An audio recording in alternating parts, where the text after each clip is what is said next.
In the sky, gazing far into the night, I raise my hand to the fire, but it's no use, 'cause you can't stop it from shining through. It's true, baby, let the light shine through. If you believe it's true, baby, won't you let the light shine through for you.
In the sky, gazing far into the night, I raise my hand to the fire, but it's no use, 'cause you can't stop it from shining through.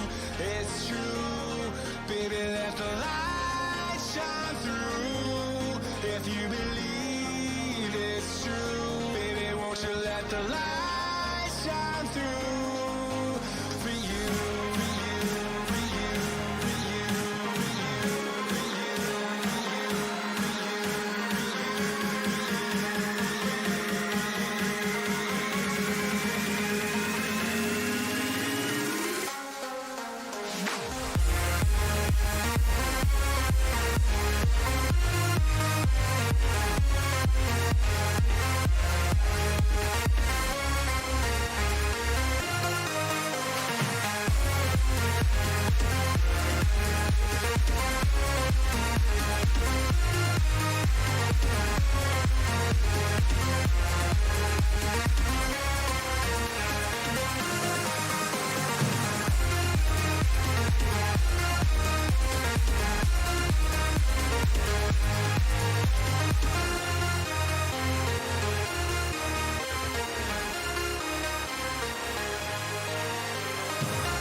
Good evening, everybody that has tuned in. Welcome to the stream. So, no matches this evening. We're going to get a couple of the subpar captains on to talk about how they're doing in the league so far.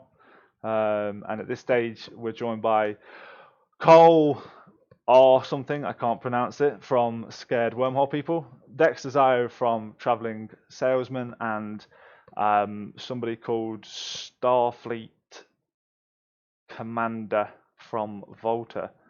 So we'll start with Carl, because you're at the top of the list. If you want to give just a quick who you are, your team, what you do on TQ briefly, competitive experience, go for it. Okay, hello, I'm Carl Raholan. I fly with Hard Knocks on TQ. The team is Scared Wormhole People. It's a brand new team, which we formed specifically for this 5v5 scrims. Competition experience, I've done Event, which I won with Hoodie and Jose. Streamfleet Invitational, that was another one. A couple of goes on the Alliance tournament with Hard Knocks and Tuskers. And what was the final one? How we're doing in the tournament so far? Poorly, not as well as expected. So, but still some matches to go. I think we've had the hardest run so far for my team personally. So that's about it, Joe. All right, and we'll move on to Edgelord 9000 Dexter. So, I'm Dexter. I'm part of, well, our team is a mix of Hydra, Camel, and Skelesoft dude. I'm currently in Gorin and Clades. And as for AT experience, we won with Camel Empire in 2015. And I captained Skelesoft, and we got 5th place and like 8th place, something like that. And that's pretty much it. And how are you guys getting on so far in the 5v5s? Alright, I suppose. Modest, I like it. And then we'll go on to we're going to go on to Starfleet in just a sec. I'm just going to keep talking just in case he's got a slice of pizza in his mouth, so he can finish that off and be ready to talk now. I'm good. I'm ready. I've eaten that slice. Hello. I'm Starfleet Commander. I'm a person that does tournament sometimes. History. God, I don't know. I think this will be like my 10 years of tournaments. So literally this year. So I've done a lot. Done I don't know how many tournaments. Apparently I'm muted. Is that true? I don't think so. Misty said I was muted. Oh, he's just trolling. No, he's trolling you, dude. Misty's the reason why we didn't lose some. We didn't win some tournaments. Oh, Literally. What is that? 100%. He got jammed, didn't he? He got jammed. No, so yeah, done a few tournaments, won a few, came second, third. Captained loads of matches, tournament teams. I don't know. Too many to even say, like 8, 10. I don't know. 80s, Neos, Eventies, Invasion Series, Syndicate Competitive Leagues. This one, I don't know. Just pretty much every tournament that's happened, I've probably done it. Are you running this one though? Are you running this team? Let's be anyone running honest. this team? That's the question, Jarrett. Is anyone running the team?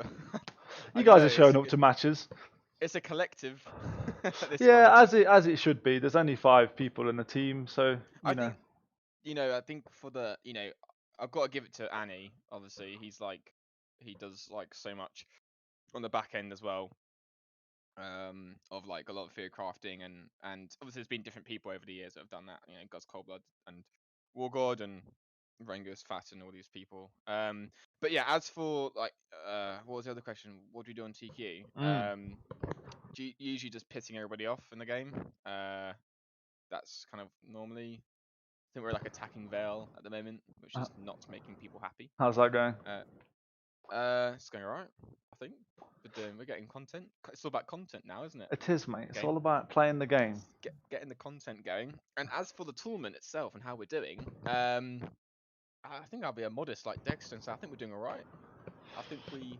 What is your We, record at the minute? I've completely forgotten. Hang on. You I lost think it's, one, I think. Yeah, you did. You lost one against Spooky, didn't you? Lost one. And And gifted one. Yeah, you were gifted gifted one, yeah. one by By the Cuff. by the gods. Like, Yeah. I'm pretty sure I fucking yes, sorry. I actually I got jammed that match and I actually rage quit. Just so you know, Ooh. I actually left. I just went downstairs and I just couldn't bother. I actually rage quit. I messaged Misty and was like, I'm not playing anymore because jamming is awful mechanic. It's like the worst mechanic ever. That And is- I just That I is got, my tactic for next week. For our match this week. I'm gonna honestly. jam your first match, and then you're just gonna fluff for the second one because you still can't get over the jam. Hopefully, I'm jamming Pirate Battleship. So All you gotta do is jam me, and then I'm triggered, and then GG. No, yeah. So we got jammed that first match, and then to be honest, a good game actually. They Yeah. played well. Can't take that from them. And then the second match, I believe, Cuff or somebody boundaried, right? Yeah, Cuff unfortunately had a case of Aussie internet and was 112k on his screen, but everyone else on grid he was 129 from the beacon, which is unfortunate. So let's dive in on that there. So state of the current league. There's something we're seeing a lot, and I'll kick off the discussion between yourselves, and we'll get your opinion, Starfleet, because you're impacted by it the most historically and in this league so far.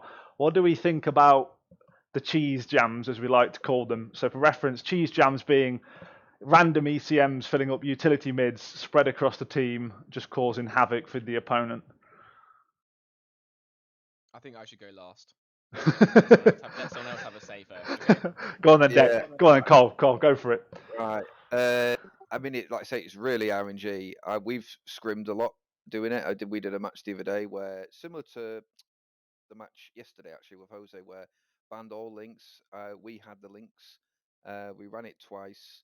First match, it was great. Was landing a fair few jams, which was what I was expecting. Second match, didn't land one, and you just scratch your head, thinking, "I've got a Blackbird. We've got double info links, and they've got no links, and they're still managing to not be jammed." And it's that random that I'm scared to build a comp around it for that, and I'm also scared of it happening to me because you don't see it coming unless it's armor. If it's armor, then you scratch your head and think maybe they might cheese me, but it's so hard to counter. And Dexter, any thoughts? I don't know. Have you guys used it that much? I'm not sure I've seen you guys use the cheese jams. No, we've done a lot in practice. It just feels too inconsistent to actually use. You can't. I don't think it's worth building a comp around because you can just fit sensor strength, like links, for example. Mhm. It's kind of okay if you like throw it on random ships and just pray for like a random jam to get you a win. But building a comp around it seems pretty weird to me. Unless someone else obviously knows better, but we haven't experienced that yet. We actually tried it against Jose with the double dummy comp, and he didn't play off. Whereas I think if we run it again, then it could play off because we stacked the jams on that, and it was a bit of a tummy shot. You know what I mean? And then Starfleet. Okay. Right. Okay. So, I think basing a setup around jams is like inherently you're gonna lose because if you pick ships that are bonus to ECM, the other team's gonna just try and counter you. Why it's really strong when it's just like Dexter said, off jams of the most powerful, right? Because you don't expect it, and that's what like gets you the most, and that will really tilt the team. You know what I mean? It will just completely off balance a match if you get, let's say I'm fighting Dexter's team and some sacrilege on Dexter's team gets one jam on our logistics. That's game. You know what I mean? That's probably game if we're trying to break something, or if they're trying to break us, it's GG. I think that whilst I mean I advocate that ECM should be just removed from the tournaments, all tournaments to be honest. just because I think it doesn't add any fun and engaging gameplay at all. It just takes away skill and just adds a dice into the game. And I think the tournament should be based around like skill, not just a random dice roll. To be honest, and I'm not just saying that because I've lost like 2 matches in the tournament to literally. Well, for perspective, the reason why I feel so strongly about this is because Mystical Might, who's in the chat, he was in a what was he in a Huggin Belgon or Hugon or something. Yeah. and And a a Balgon Balgon and a and a Hugon, Hugon yeah. in two matches, and we had links with info links. We had, I think in the Huggin and Misty can correct me. I think we had 3 remote SIBOs on him in a Huggin. I don't know how much is. We did that comp thinking there's no way he can get jammed. That's like it's insane. Like and first jam lands instantly. Local ECM, remote ECM times 2 or 3. I think it was 3, and links, and one jam wins the other team the match. I don't think that's right, to be honest. I don't think that's right. Yeah, and you haven't got the time to adjust to it in this 5v5 format as well, because you can't go and chase off No. Commander the off bonus link because it will lose you the match. I mean, you can do it with like a Griffin or a Blackbird, you can plan around that, but to be chasing around off bonus links is you're gonna feel. Okay. All right. So let's take a match that's kind of been a talking point. Now, I know Dexter's seen it, I think, and I know you've seen it, Cole. Starfleet, did you watch the matches from Sunday at all? So Zero No. Talent versus Goblin. So Zero Talent lost their first game, right? Yeah. Wait, is that That's Hoodie's team? That's Hoodie's team. That's right. Hosey's Yeah, team. Jose's They team. lost? They lost. So Jesus. Zero Talent came with a Rattlesnake Hyperion, Stork, Bifrost, Helios, right? Goblins brought Vindy, Geddon, Mauler, Purifier, Griffin. Goblins lost nothing, and the entirety of Zero Talent's team died. And the gist of it was because of the Griffin. Mm-hmm. Okay, but Zero Talent's team had random ECM spread across the team, I believe, based on the post-match chat. So in that scenario, you've got one bonused frigate, which is what? What's a Griffin? 7 points? 6 points? 7, yeah. 7. So probably arguably the best or one of the best teams in this tournament, league, whatever, had all these cheese jams and still lost.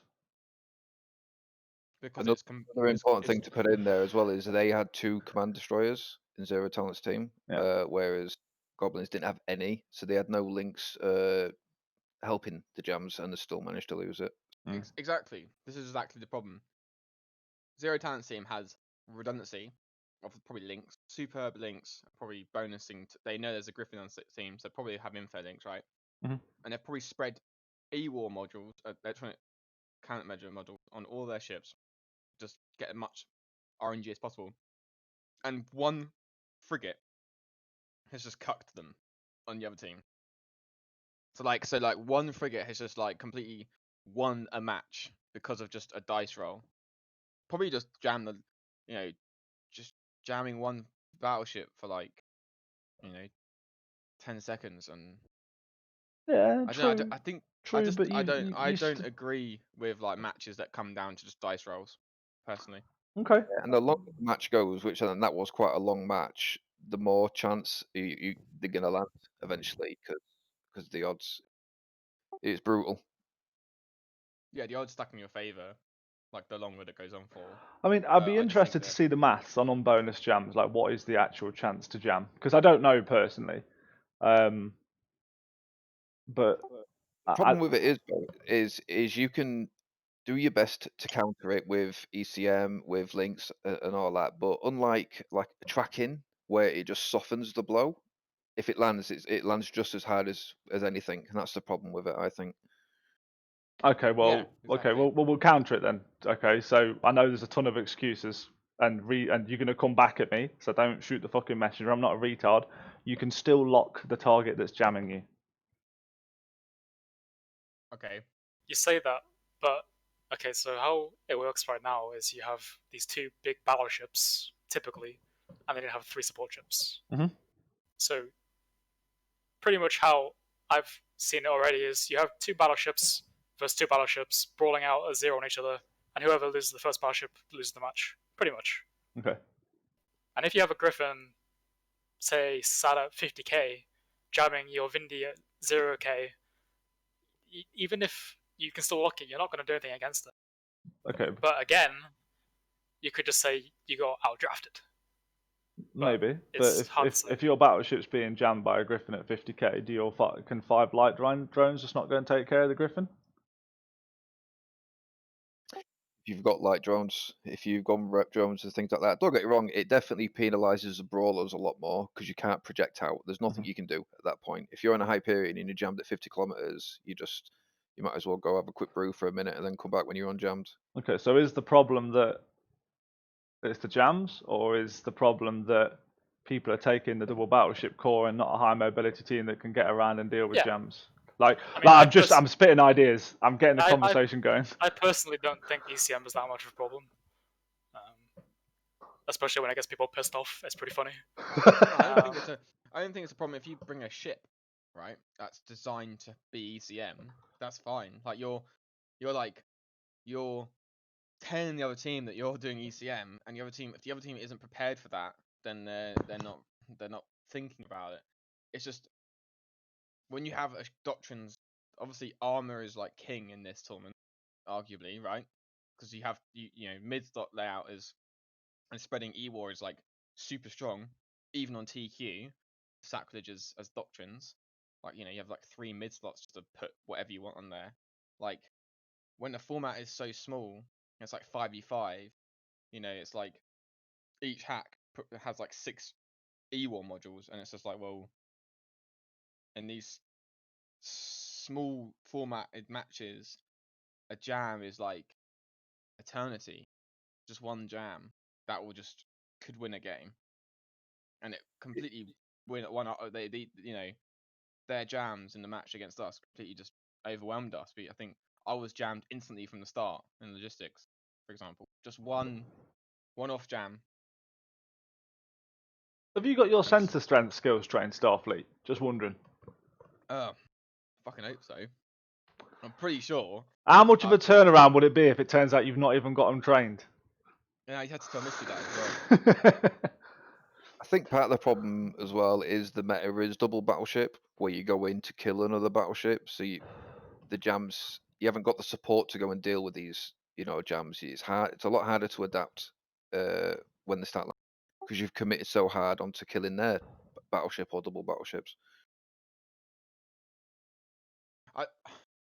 I just think it just comes down to just a dice roll. I don't like tournaments that are just like random. I think the best teams that have trained the most and have the best pilots should win, not just a dice.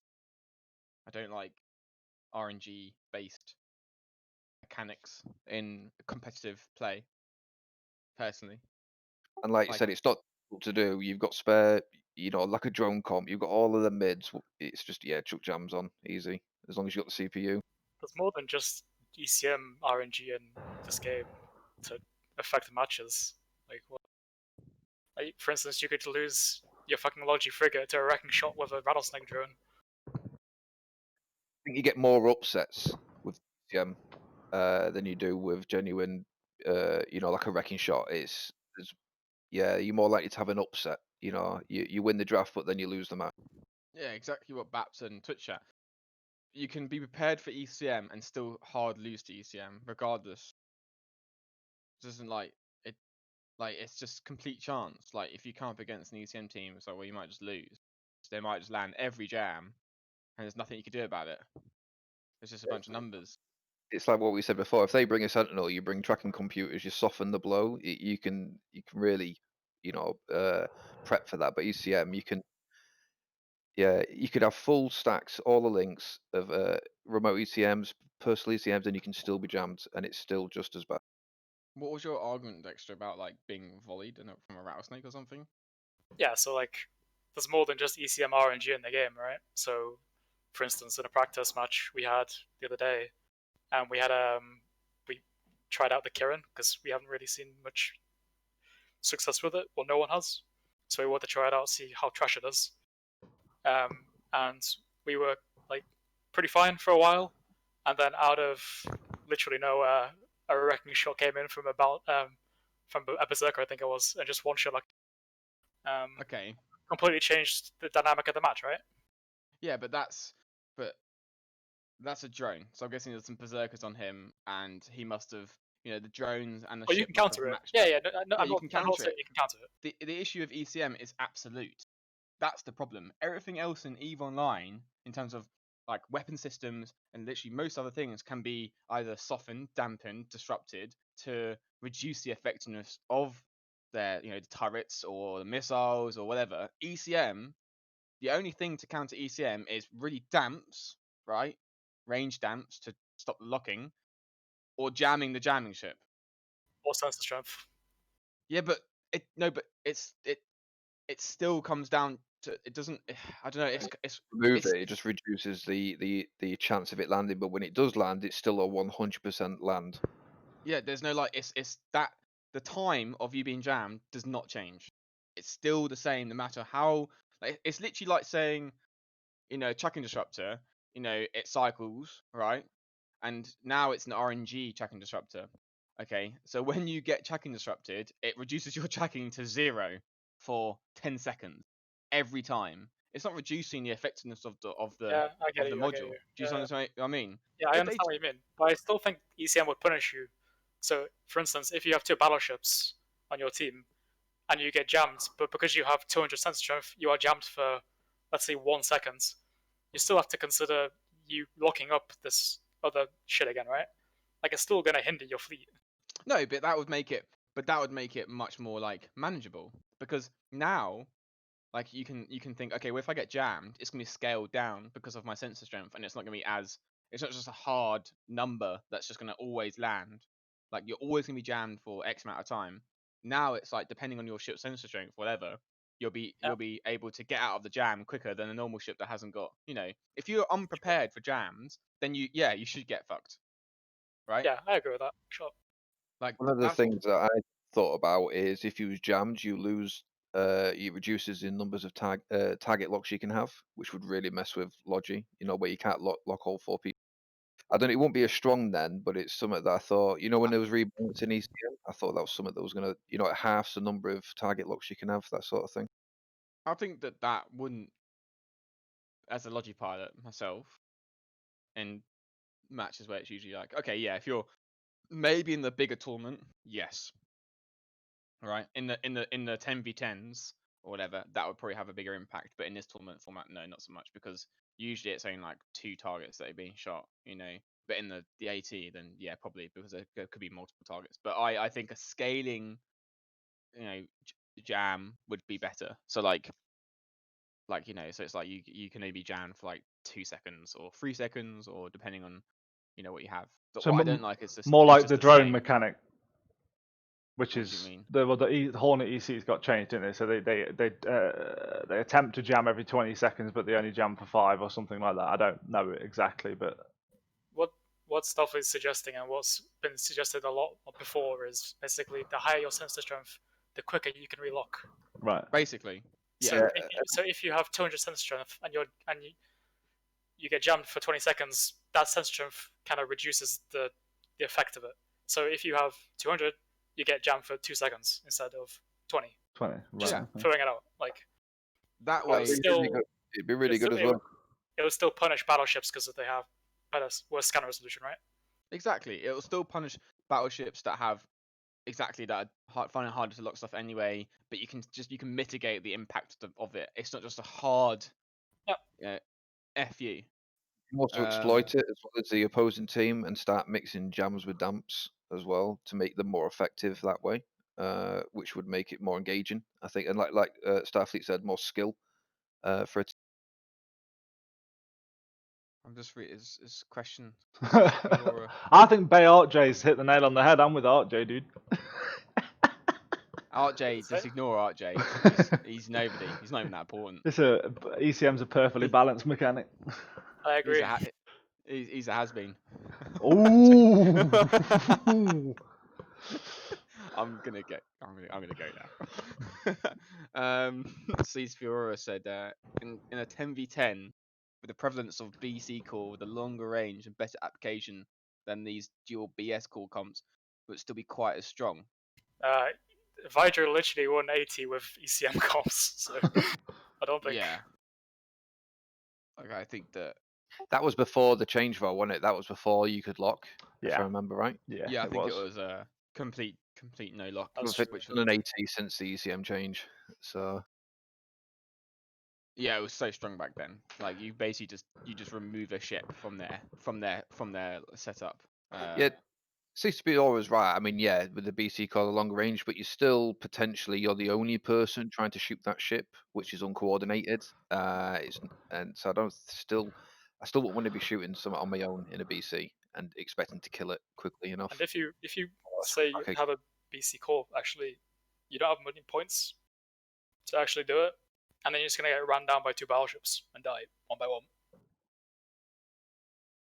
That's Yeah, what and I again, in BC core as well, you haven't got the room for the remote SIBOs as well because you tend to go double tracking comp, that sort of thing. So it's I think it hurts BCs just as much. Yeah. what RJ said is I believe we've spoken about this RJ. He said that basically he thinks that in tournaments ECM should just be limited to ships that have ECM bonuses. So imagine we make that change. What do you see happening? What do you see filling those mid slots instead? More tracking TDs, disruption. TDs, yeah, without a doubt. Heavy tracking disruption or E-wards. E-war, like no one uses damps because like The no crap scripted. with no bonus, yeah. It's just TDs and missile disruption. That'll just be what's in there, basically. Like you just use that. I mean, tracking disruption is like with scripts. There's a reason why they've removed scripts and everything because it's just broken. Yeah, it's too strong in Because like such a small I'm pretty format. sure, yeah, we won 80-10 because of Sentinels.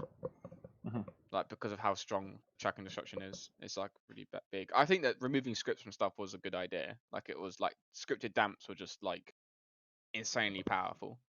On the And 5v5 scripted dumps, I wouldn't agree with that. Maybe. No, I don't think it would be. Like I don't know, like what carries You or could actually something. bring dumps back into play a bit. Yeah. Yeah, if you started scripting them in any offensive module in the 5v5, you could effectively have 1 or 2 ships completely nullify the enemy's DPS, and you effectively land in the same situation as Jams almost. I think. here's a question that Bay RJ said.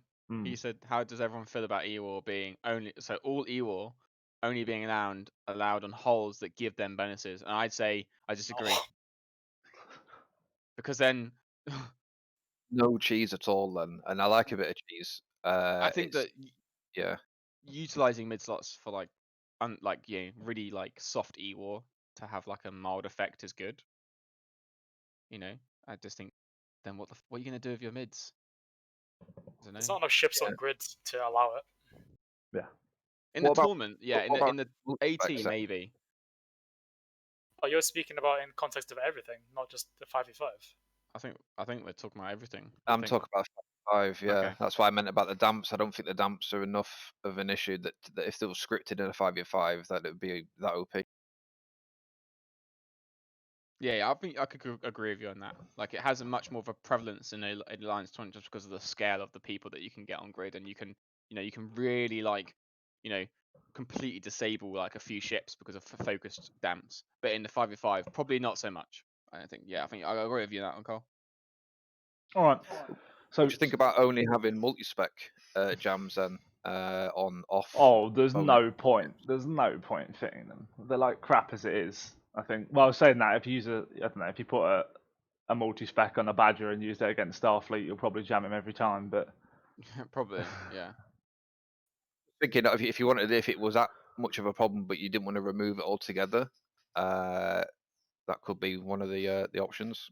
You've still got the RNG. You're still going to land some of them, but not as many. I'd have to do the I math. don't think people would ever fit them. I don't think there's the I don't know the maths on it, but I think there's a reason people don't use multi-specs as it is. I mean, at least I've never seen people use them. Right. So let's move the conversation on from ECM. We've realised people aren't fans of ECM, but God, we this combo. we knew that anyway. Okay. So double battleship core. Right. So I know it's not here yet, but I know Leo isn't a massive advocate of the double BS core. Do we think there are comps stronger than it, or a some kind of composition that can beat a double BS core? Even if there was, why would we say no? Mate, it's Widow and Blackbird and a Griffin. That's it. That's all you need. You heard it here first, folks. That's But it. I'm not looking for dank leaks. What I'm looking for is, it is strong. Bat made the best point in the post-match chat the other day that, they're strong space vessels that can project damage well, and the options you get around them in terms of the utilities and whatnot is too good to pass up. But do we think that there's some kind of other composition, hack rush, that kind of thing? We saw it all the times in opens that people bring the double battleship core in the die to a hack rush, but we're not in the opens now. We're dealing with people that have actually had longer than 20 minutes to think about it. What do we think? Yeah, I agree that battleships are really strong. I think it's because they can just do so much. They kind of also allow you to change what you pick quite easily. So, for instance, if you pick, let's say Kronos, for example, for whatever reason, you can use that as Leaks. a logi. for whatever reason. Yeah. Well, I'm just saying, like, you have. Dexter. For whatever reason, don't ban it, please. I mean, if you want to ban a Kronos, be my guest. But yeah, Right. it's like you Yeah, kind it's of a fill all the boxes, right? Yeah. Very think good at what they do. It They're can. very flexible. There's so many of them. They're not that expensive in this format as well. Like I say, and it's they're great all rounders, and it doesn't tell you a great deal what you're doing. Compared to, like you mentioned there, a hack rush. It's obvious what they're going to do on a hack rush. But battleships, and the take so long to kill as well, which is a pain. They almost make the other three ships irrelevant sometimes. Exactly. I think nail in the coffin basically. It just when you're picking and stuff, you can just keep your cards close to your chest, and you can sort of be a bit more diverse with setups. Some battleships can actually like work independently as well, and just Hyperion, for example, is pretty strong just on its own, right? So even if you lose the rest of your team or you lose some support, whatever, the Hyperion can just still fucking fight and tank and stuff. Or an issue of hacks and stuff is if you pick them, you have to give away. You're going to give away what you're going to be doing, and then the other team can just get rid of other hacks, or try and ban ships that will be synergize with hacks. I think in like when you go to bigger tournaments and stuff, then like you can start to spread out and do like battle cruisers and stuff, because you can get more of them and then they become more effective, right? Yeah.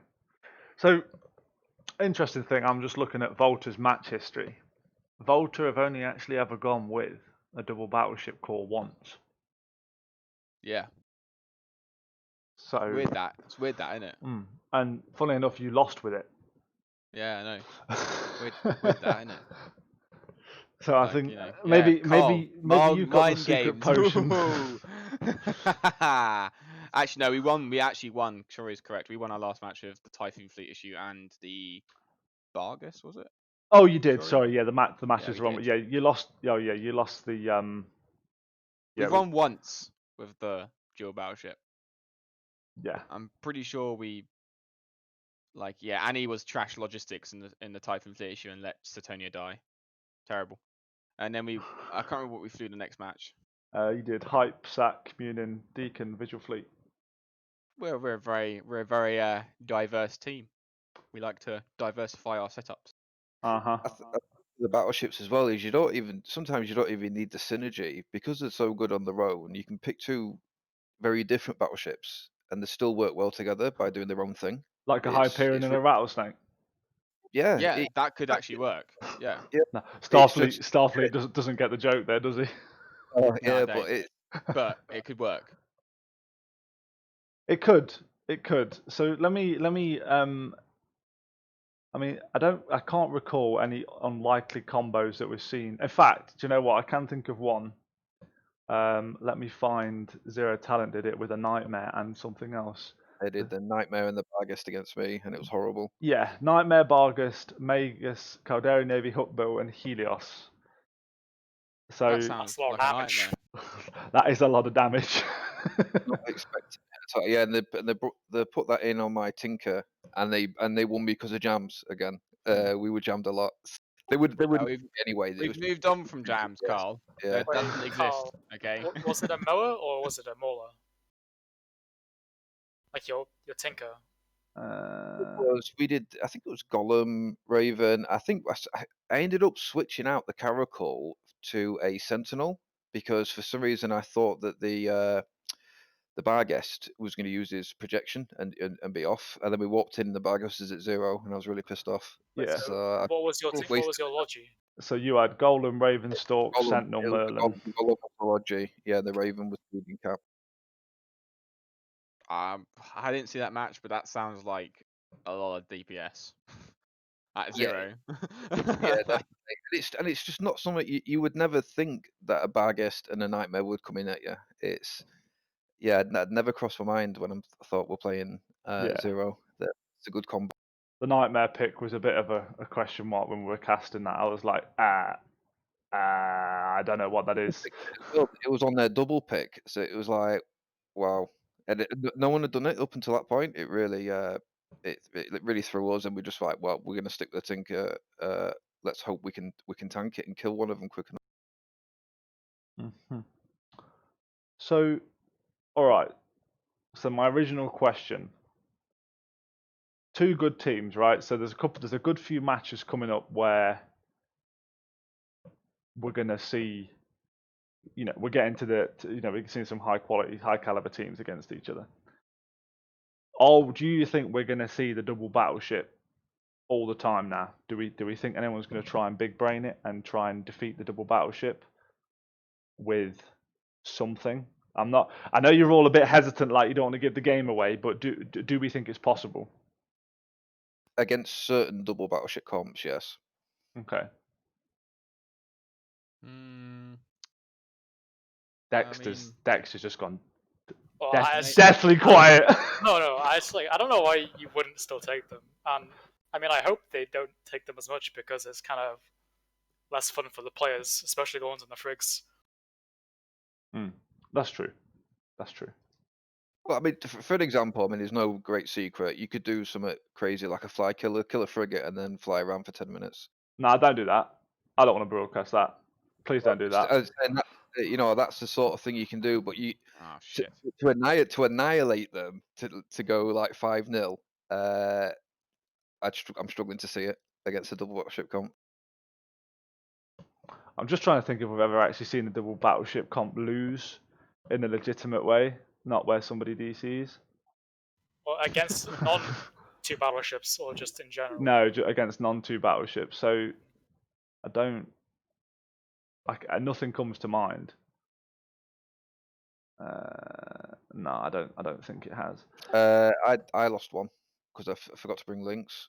I lost to a double BC double command destroyer, double command ships. That's option. I think. Oh, you lost one to goblins by the look of it as well. Actually, that was the Goblins one. Yeah, they did.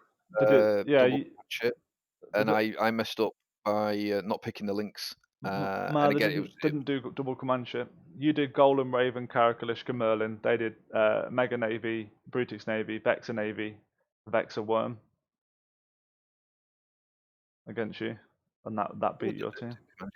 Okay, yeah, maybe it's a scrim. I'm thinking. I think that there's going to be a lot more battleships in the tournament in the future. Mm-hmm. Probably, maybe. So Dunno. that kind of leads me on to the next question, which is around the Gila, right? So I don't know. I don't remember if it was. It might have been you, Dexter, or Misty. But one of you said to me, "You don't get why people have got such a hard on for the Gila." And do we potentially seeing people doing something like this?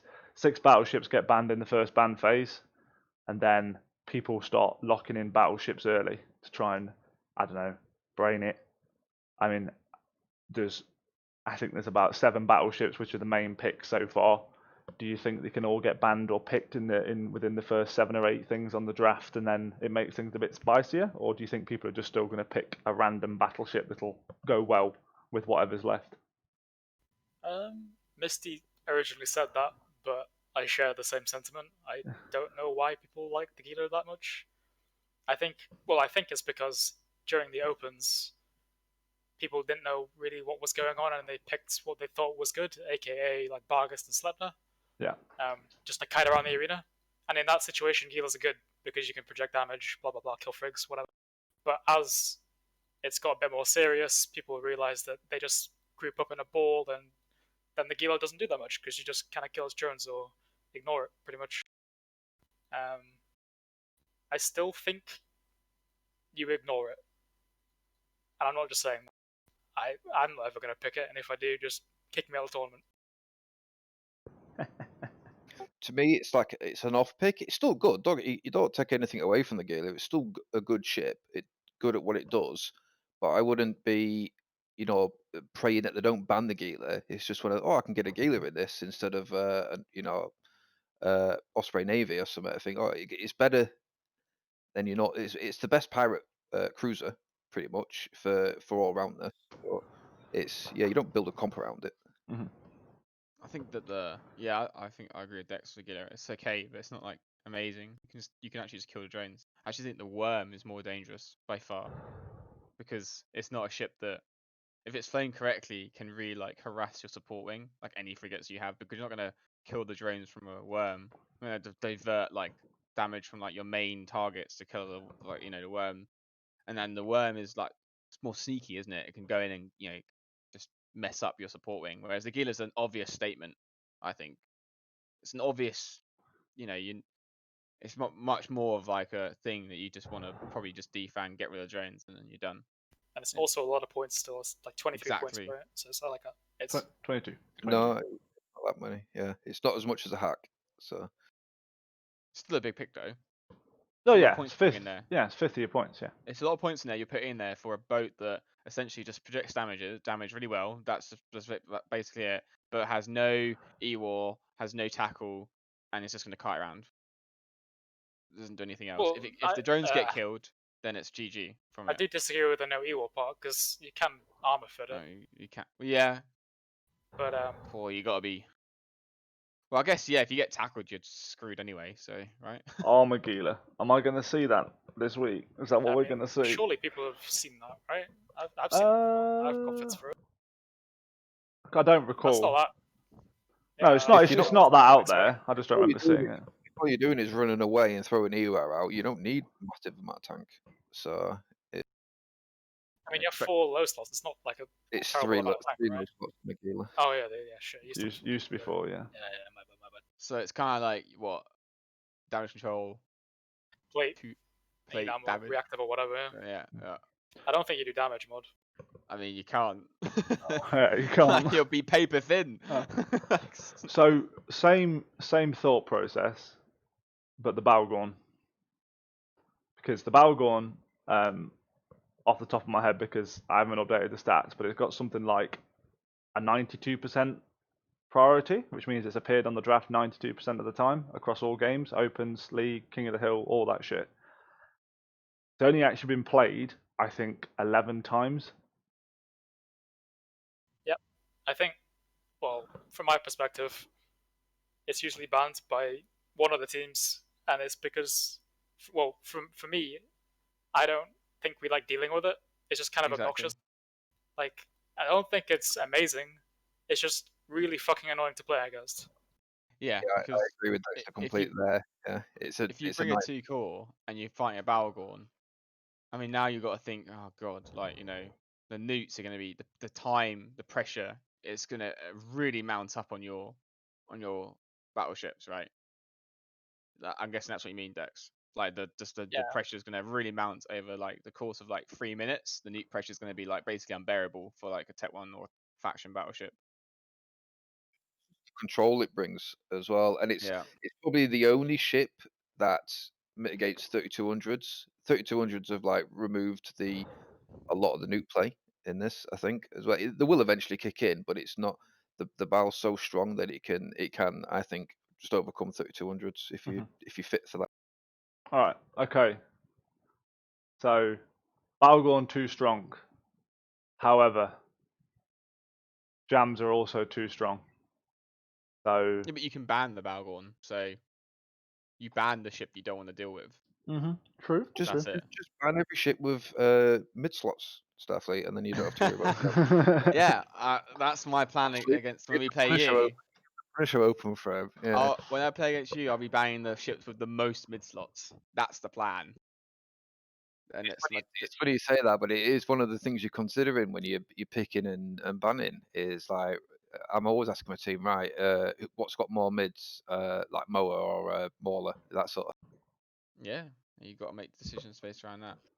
But like the same thing with the Geddon. I'd say like the reason why people, because it's the same sort of concept, right? The reason why people ban Geddon a lot is because of just the newts, the range. Like it's something you don't want to deal with because it's just going to be so annoying for Logi frigates or logistics cruisers, like T1 cruisers and stuff, where the range isn't great anyway, and you're going to start getting heavy newts applied to you. Like it's a pain, you know. On a longer match, definitely, yeah. If you know it's going to take a while, but again, the Geddon's really flexible for what it can do. It can be full new, it can be rapids, it can be cruise. It's got the drones. It can be Logi. Yeah. Logi, you know, Geddon with newts, great. So that's another question then. So because I think the Balgorn's we're gonna go around in circles on the Balgorn because I think everyone agrees it's too strong, but at the same time, I don't know. Cole said that the 3200s are countered by the Balgorn, but pretty much everyone else has said that 3200s nullify what the Balgorn can do. However, that's only applicable on battleships. So I don't know. What was my question going to be? That was it. So on the same irk of ECM on unbonus ships, what do we think about Logi on unbonus ships? So some of the big things we see is remote rep Mauler, RR Moa-ish, not as common as the Mauler. I like it personally. I think it's great. What do we think? I like it as well. It's not OP. It makes you have to change when you see it happening. You can't, so you got to adapt during the match. They're not unkillable. It just forces you to shoot them, or you make the decision to just punch through it. I quite like it. I think it's fine. Yeah. I think you're like, especially like ships like I know Typhoon Fleet Issues or whatever. You're sacrificing utility high slots to do that. So you're taking away nuke pressure or something else to be able to do that, and the reps aren't like, it's not amazing, and the range isn't crazy. So like it's not like your team has to be very disciplined anyway, and to be very close to each other, and to not go too far away. And the cycle time's usually pretty high, so I think it's fine. Yeah, I don't have a problem with it. The fact the range is so short, it's not OP because you can switch to it if you want to, and if you was to get rid of that, then you'd destroy Marauders, I think, in this format as well. What you think? Marauders become obsolete because it wastes the utility dice. Yeah, one of the good things about Marauders is the utilities that they have. Yeah, because they're very good at doing that. It's always a consideration when you see them picking a Paladin, Kronos, Golem, that sort of thing. That's gonna be the reps. It's gonna be getting fed cap by the other battleship, and there we go. I think it's fine. Yeah, I think it's good play. It's good. It's good. Dex, any thoughts on? No, yeah, I agree. I like Logi on most ships. Yeah. I do think it's kind of obnoxious on some battleships, but I guess that's just what it is. I like how people use the Mauler. It's really cool. Yeah. Yeah, it just adds more creativity. What's the weirdest one you've seen? I've seen the Magus. Thorax. No, the Thorax did it for me. Oh yeah, the remote rep thorax. Yeah, that was good. Yeah, the shield repping Thorax. That Yeah. was a No really one good one. expects the remote rep Thorax. No, Catch you off guard. Then you don't know what's going on. we've seen a few weird things. I mean, the best one I've seen in the opens is an attempt at the Firewall Abaddon. Firewalling. It went as Yeah. expected. You know, the Abaddon died very quickly, and I think It's a difficult thing to do, firewalling. the Abaddon at one point, I do believe I think it was a Magus decided to approach it, and he smart bombed his own Magus and then the guy's pod, so that was good. Rest in peace. Yeah, I like it, but I think so. The question is this, right?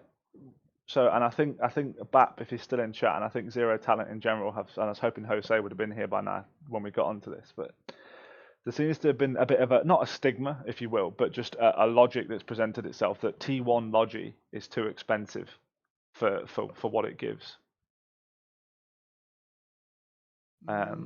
We haven't really seen T1 Logi used in the league, not really. We've seen them, but it's not like there are, you know, if you compare. If you were looking at this format, you know, early days, Exec was picked all the time, or an Augora, they were picked frequently, you know. But now what we see is a double battleship core picked frequently, and T1 Logi is just kind of like, nah, we don't need that. Because people found out a better way, like the points invested in T1 Logi is too much. So let's just put the reps on the, you know, on the whatever battleship or whatever you want, and you can put those points somewhere else to good use. Yeah, that's the way that people are seeing it. Exactly that, because all you're paying for is range, really, and most comps with a T1 Cruiserology, it's really lacking DPS because of the point. I don't know what the point difference is. How much is a T1 Logi Cruiser? 20. Same as a hack, 23. 23. Yeah. 23. So 11 points more than a Cruiser. That can it gets similar sort of reps. Obviously, the cap usage is a different thing, but it's just range. That's all you're paying for is the range. Just for some clarity, because I just had a DM. I do know most of this stuff. I'm just generating the conversation, okay? I'm not a complete retard. Like, someone just DM me, how have you not realised this already? Like, I know. I'm fully... For fuck's sake. For the conversation. For the conversation. I'm not just going to sit here and tell everything. Yeah, all right, Aurora, chill out. Sit and agree on everything. Yeah, we'll be done in 5 minutes. Yeah. He doesn't know anything about So the game. this is overpowered. He's just winging it. This is meta. 3 minutes stream done. Thanks for coming, guys. Throw some shade at me, guys. Hit me. I've got a question then. Go for it. Why is the Marshall banned? Because it's based on something we can't control in the tournament environment, which is the bonus to security status bonus to local tank. Oh yeah. I mean, I think that's the reason. I don't know, but that's what I'm going with. I start ratting on Sissy and get my security status up, and then just everybody in my Marshall, and then Kappa told me that the Marshall was banned, and I was devastated. Yeah. So, Wait, so Jonix, you just said you know everything, but now you just said you don't know everything. So which one is it? My God, fake news. Oh shit! Call me out. because what is it? It's a rep bonus, isn't it? Yeah, it's a rep bonus to local tank. Yeah, so Yeah. you're just hurting yourself. That's like flying a Vindy with Battleship 3. You're only hurting yourself. It's not stronger for it. It can be. It can make a difference. So we've spoken about that. So one of the things we have got on the horizon, and I can talk about it, is that Thunderdome is imminent for us for definitely the finals, but potentially league matches, depending on our timeline and how fast we get things moving. So question is thus. So when we move to Thunderdome, all characters will be full max SP. How much of an impact do we think that's had so far? If any? 0. Marginable. Tiny. I mean, Tiny. just think. It'll be the difference between like having cruise missile spec 5 on some characters or not, pretty much. Yeah, I mean, or the sensor strength skills trained. You know. I think most people will have level 5. For the league, for sure. Don't get me wrong. When we did the opens, it was definitely an issue. Yeah. With the captain there is skills, but no, I think the majority of the players, from what I've seen, are Tournament a level. long-term. Yeah. Yeah. Like people, like captains, like whatever, won't be flying people that have like Logi 4 or like Hack 4. They're not even gonna be flying. Like you won't fly those people in the matches because Imagine that's like. Imagine know. caring about the logistics skill when it's not used in this format. I mean, but like Yeah. you know what I mean, like the captain's not gonna like put people on the field that don't have like spec 5s. I don't fly. I mean, in the tournaments of 18, whatever, and this, I don't put people on the field that don't have basically max skills for like all the ships. You assume it as well. I mean, there's a few niche things like links where you got sometimes you got to ask the question, who are my links pilots? But you generally expect that if I put somebody in a cruiser or a battleship, that they're max skilled for that. Pretty much, yeah. So with that in mind, so in the AT, obviously, let's take the spec skills for example. Spec skills are what, 3% damage? 2%, right? So in it, I mean, AT wise across the team, I imagine that is a significant increase. 5v5 format. Do we think it's the same? Game of inches. Still adds. It still adds. I think it does. It does make a difference. It does. Like when I've done AT in the past, and you tend to know what you're going to fly. You don't go in expecting to fly everything. So when I flew AT, I was small stuff and electronic warfare and stuff. So I made sure that any skill that was required, that all my electronic attack support skills and things like that, they were maxed. But no, I didn't have Ham's Spec 5, that for example. Yeah. Oh, okay. Well, that was a very short conversation and talking point, wasn't it? Right. So with Thunderdome means that teams will be able to practice and do some stuff. And in terms of what that looks like for your guys' practice sessions and using the tool for that, I don't know because someone's asked me that question. But in terms of you guys practicing, I know Dex, you practice quite a lot. I don't know about you, Cole, Starfleet. From what I understand, you guys basically decide who's playing about 30 seconds before your fixture is supposed to start. No. We are very competent team, Carl. We're very good. Okay, we know what we're doing. I've been on your teams before. When we used to scrim, when I was at Tuskers, I used to sometimes jump onto you, and it was always made me feel good, thinking, yeah, it could be worse. I'm not sure I like that soundbite. Starfleet, I used to jump on you and it made me feel good. Real good. That's a soundboard right there. Actually, I'm gonna say, Carl, that was probably like 4 years ago. Actually, we've come a long way. We're down to 30 seconds now for the match. Good. Yeah. No. But yeah, there's we scrim. We don't scrim a great deal. I mean, I've seen multiple levels of try hardness on this. I remember flying with Zero and seeing what those guys, the amount of practicing they do, the theory crafting, and it's another level. We're not at that yet. But nah, don't get it wrong. After this weekend, I wanted to start saying, look, start recording your screens. I want to start looking back because there's some stuff. But I think the teams that put more into it definitely get more out of it. Yeah, and from my perspective and looking at the standings at the minute, it does show. Like the teams that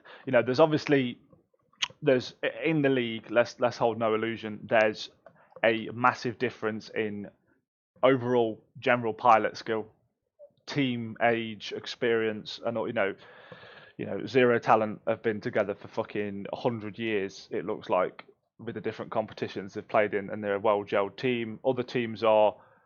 There's not much to choose between these teams in terms of TQ. If they met on TQ, it'd be a good fight. But in terms of a tournament setting, there's a massive distinction. And yeah, it does make a huge difference. 5% flip it as well. Mhm. It's not even though it's only a small difference, it makes such a big difference in the match. Yeah. And like I say, I've been on. I flew with Zero, really enjoyed it, and it's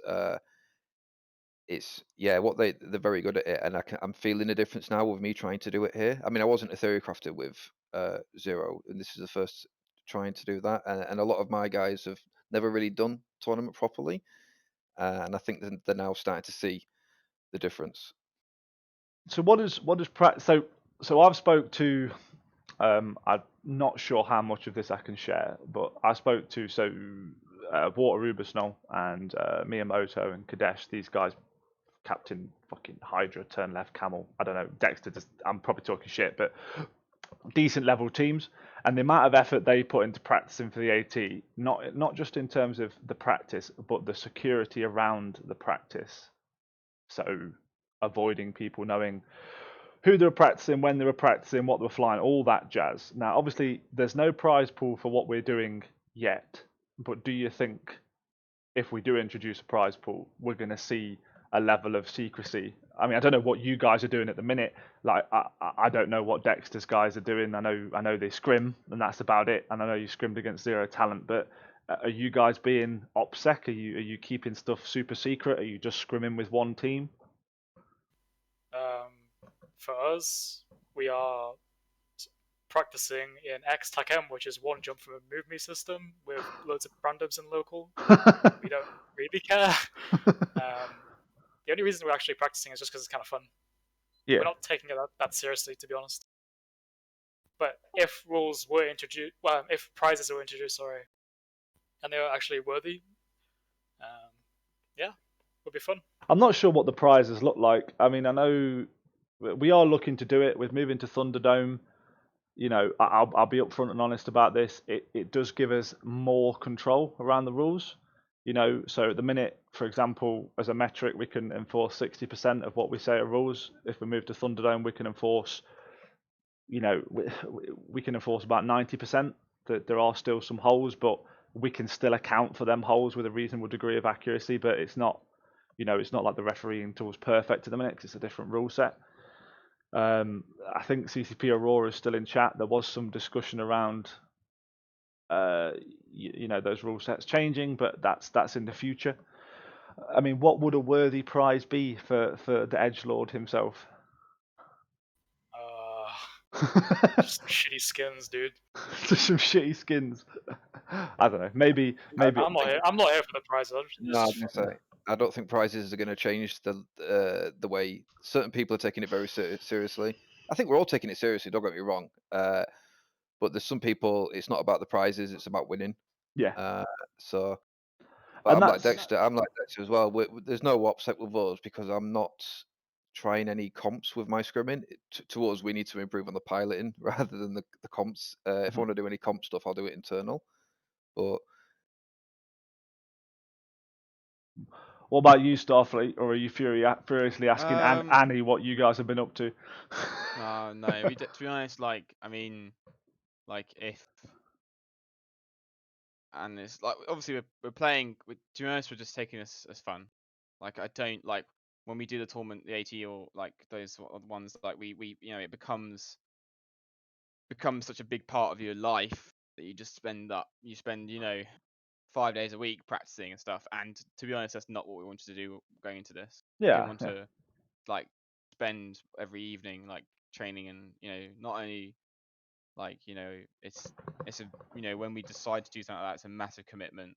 And like, I wanted to treat this as, to be honest, just fun. I wanted to turn up to the matches and just have a good time, you know. And yeah, and that's what we've been having. And like, even though if we lose, like, yeah, ECM's triggering and whatever, but it's still fun. Like, I still really enjoy this play.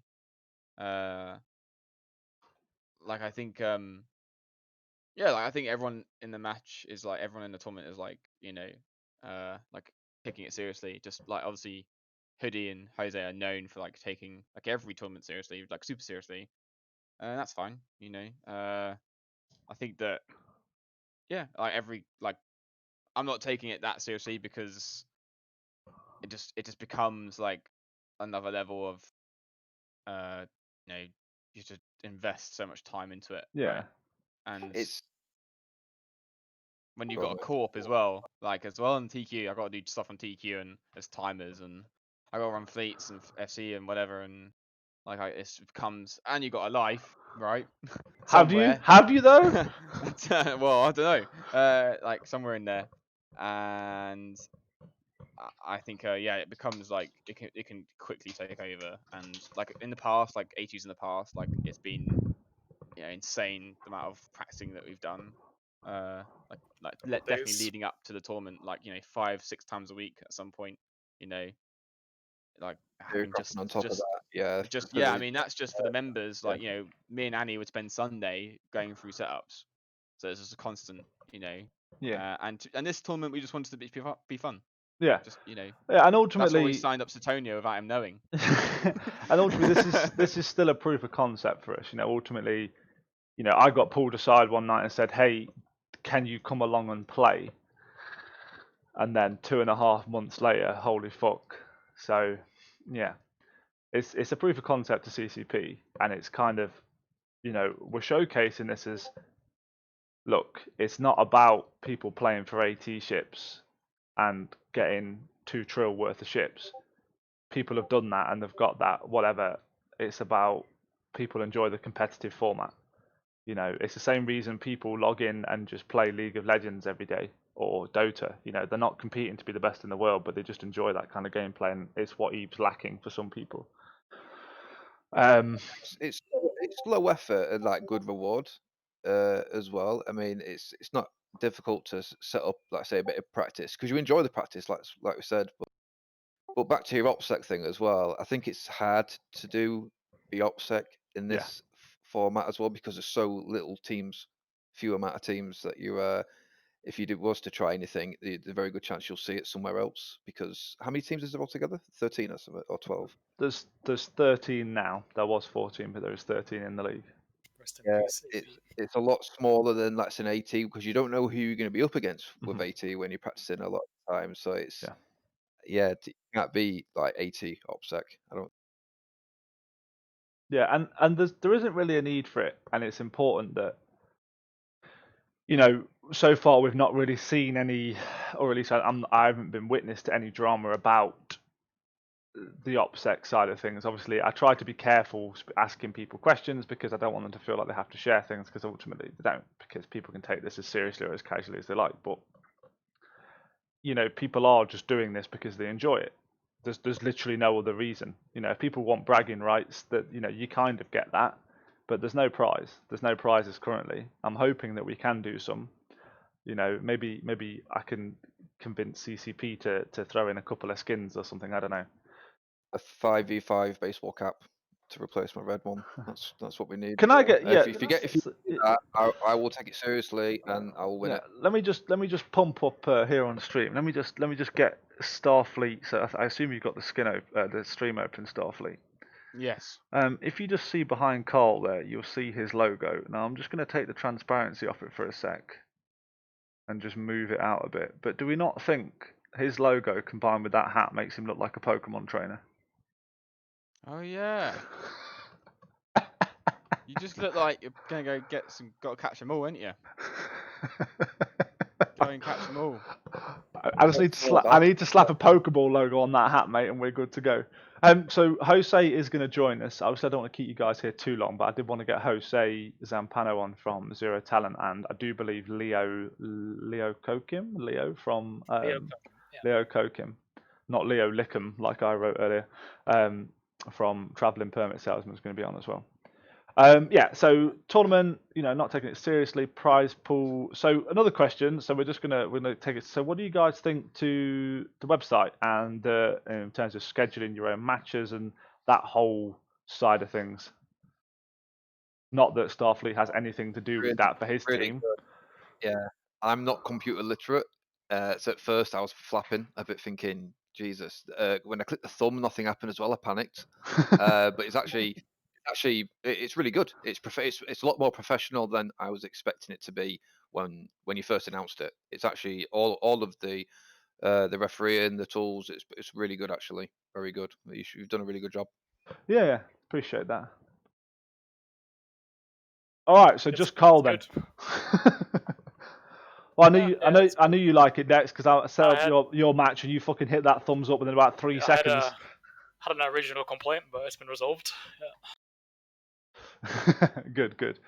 So obviously we do something like this. Now, I was never involved in the AT and how all that worked in terms of your matches being scheduled and if there's somewhere for you to go. But like, I don't know. We haven't really had an official line from CCP in terms of what they want to do with esports or EVE Sports. They've said, obviously, Hilmar went on stream and he said he wants to make it like cricket, and he wants to, make Eve into an esport or have some kind of esports thing. What do you guys think in terms of the future of tournaments? Because I don't see the need for another AT.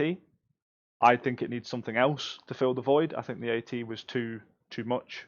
I think there needs to be something a bit more persistent. Can I'll say something because I got to go in like 10 minutes. I think I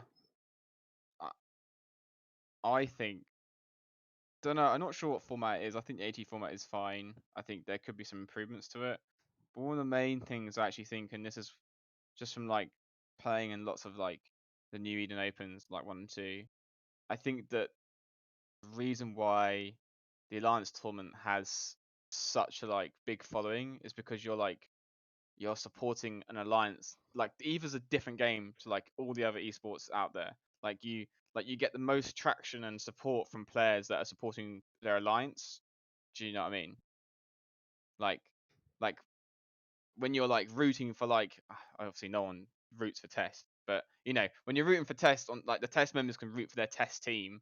Like it's kind of I don't know. I think that like some of the best, even me, like watching when we was watching like PL or watching Hydra or Vidra, like you're like you know those names from the game, so it's like much more recognizable for like people in the game to like relate to the tournament.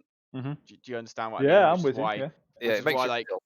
which is why tournaments that are based on like when you're representing an alliance of people like and then you do stuff in the game like more people are going to watch that because they know who Pandemic Legion are, they know who NC Dot are, they know who Test and Goonswarm and whoever Hydra and Vidra and they the big names, they all know who they are, and they like PL members will all go and support the PL team, and Goons will all support their terrible Goonswarm team, and then they'll lose and they'll laugh and say they didn't care anyway. But that's like what brings like so many people to like I think 1 year the Alliance tournament like was pulling in like 10,000 viewers on the final day.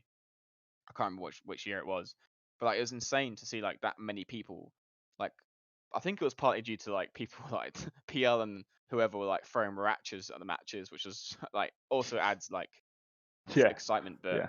like I think that, and that's a whole other discussion, AT ships. But I think there is I think the player base wants the AT back and wants tournaments back, but I think in a way that like they can relate to, because whilst I get like why you want to like do it in a way that different members can form a team and like play in a match, which makes sense for this format. When it becomes like a bigger format, I think if they want to capture people in the game to like actually care and watch they need to relate to the tournament and the teams that are playing. Because if it's some random team called, and let's say it was called RNG, which was like what we called our team before Volta, like no one what's RNG to anybody in the game apart But from people that are in Volta. but for every single esports team you've ever seen, mate, who the f are they until they start doing well?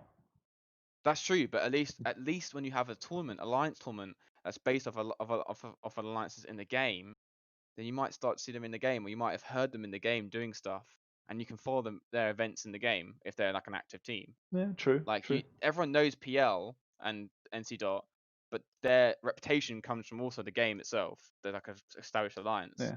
or like Mildly Intoxicated, or Roach Capel, or Exodus. They're all whilst they were not big alliances in the game, you knew who they were in TQ. They were like really good, like Yeah.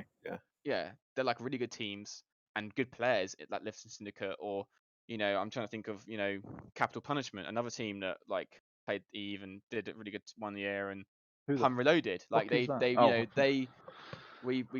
we fought them in the finals of 8010, and they just won pretty much the entire tournament on their own until they came against us.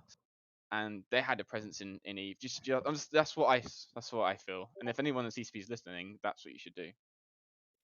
Forward to when Volta has a presence in TQ. Well, we have back up and down. But I agree with Starfleet with that. What I would really like to see is like football, like the multiple leagues. Loads of people doing it, but you have your World Cup, which is your AT. So you can play in any team that you want in the football. So like RNG and Traveling Salesman and that. But then you all return to your alliance to play for the AT. Does that make sense? It does. I'm just gonna quickly intro someone who is fairly late, but he's here now. Mr. Jose Zampano. Hey everybody, sorry for being late. That's all right, dude. It's all good. So, just give you a quick where we're at. So, we're just basically talking about the future of tournaments within Eve, Jose. And I'm curious to know what your thoughts are on that. Just to put you straight on the spot. Very sad topic to start with. Yeah, I don't have that much hope for it, but we'll see. I think there's some interesting developments here with this 5v5 format, and like CCP Aurora has been around doing things. So yeah, maybe we actually have a future. But what do you want to see? Regardless of what the perception is, what would you like to see? I always enjoyed the AT kind of format, and I would actually like to have like some kind of 10v10 again, something like that. I kind of enjoy the 5v5s as well, but I think the 10v10 like gives way more options, and yeah, it's a more interesting format in my opinion. Would you just do an annual one like AT, or would you want to see some smaller scale like this that goes throughout the year? Both has its advantages. I think the like having it once a year gives people the opportunity to just put in a tremendous amount of effort, and you get like kind of this really great thing within I don't know 2 or 3. Whereas if you drag it along for the league, it's also kind of nice because you have constant content pretty much.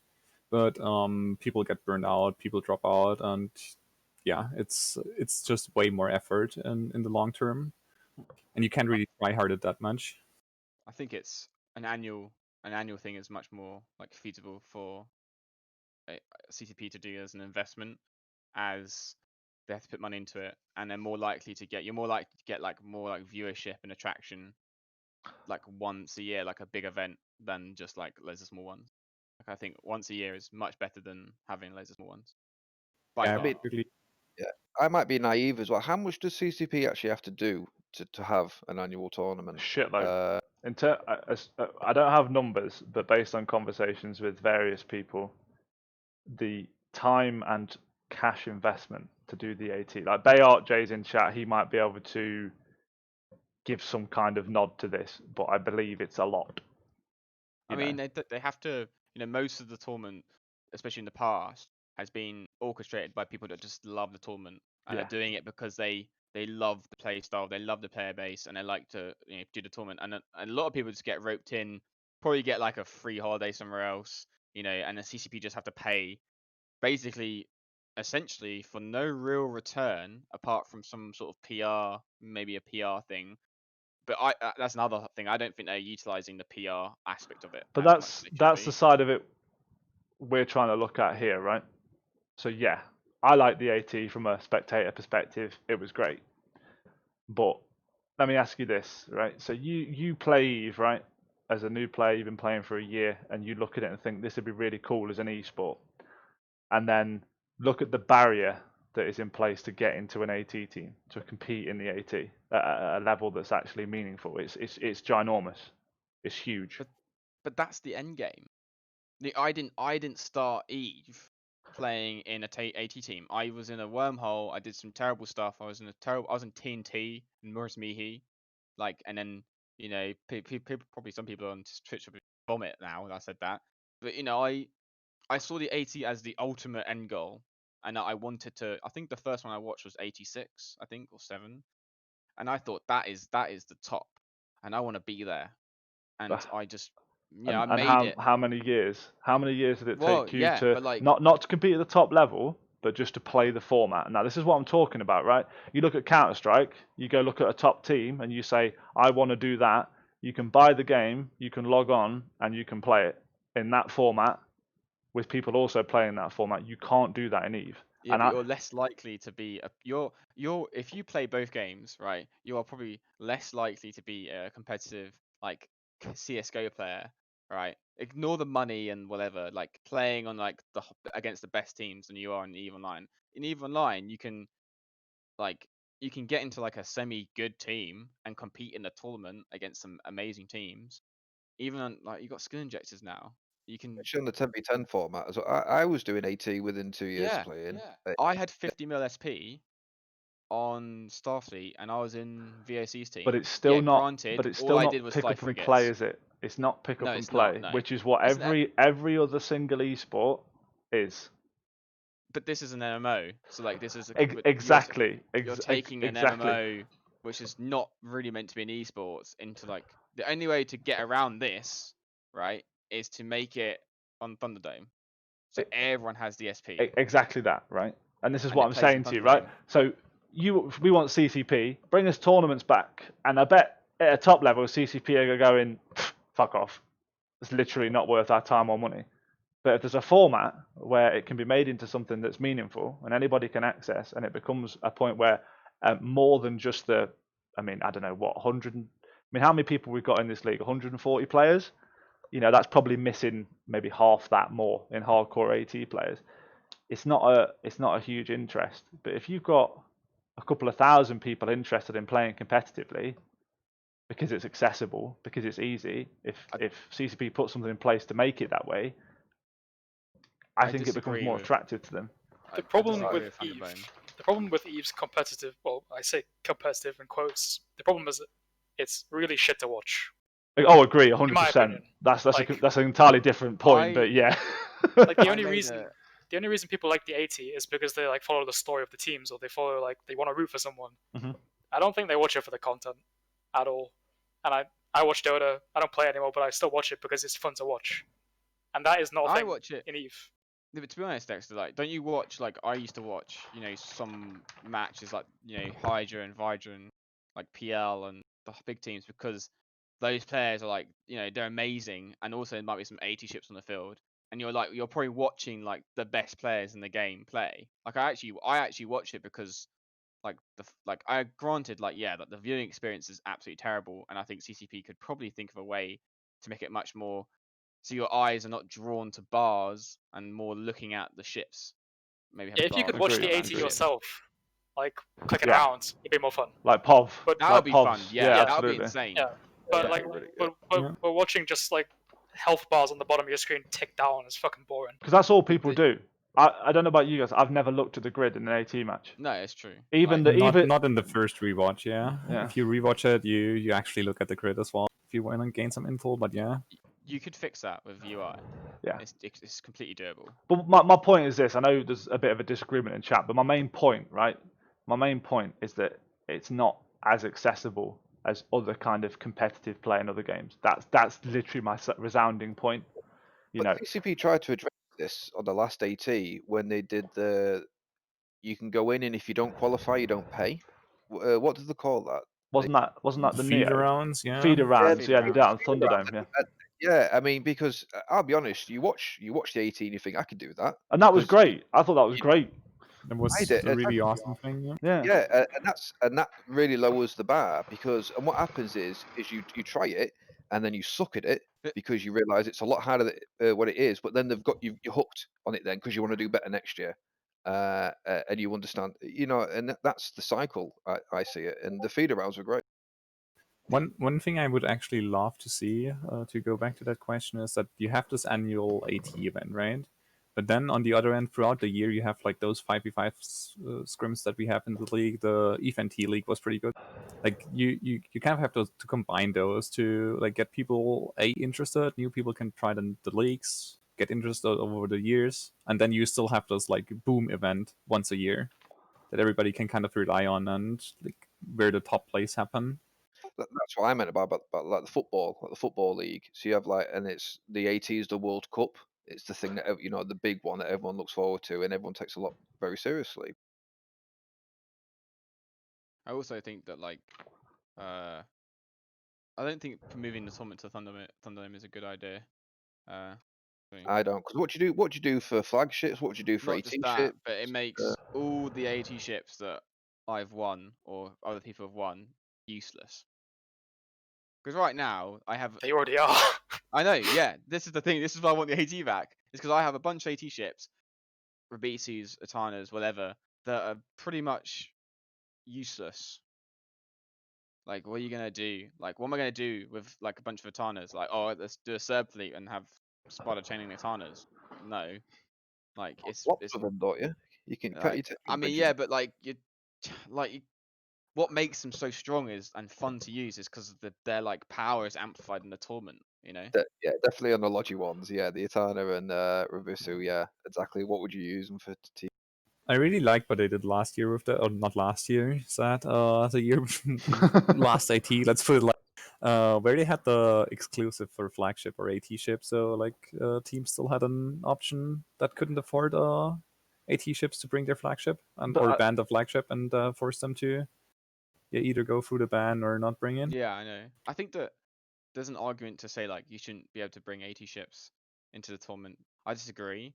I think that they need to rethink the like prizes for tournament because and like reevaluate like the impact of 80 ships. I think that whilst 80 ships are a good prize, they're hardly ever used in TQ properly. Barely.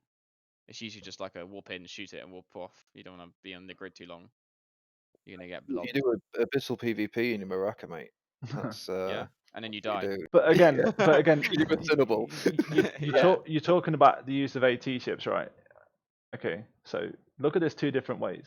Alliance tournament, yeah, is TQ law.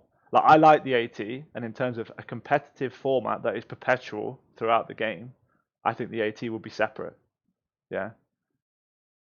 So you know it still comes into play. You know, in its rawest sense, who can field the best players and most skilled players in terms of SP, and who's got the most is to fucking field a shitload of AT ships, whatever.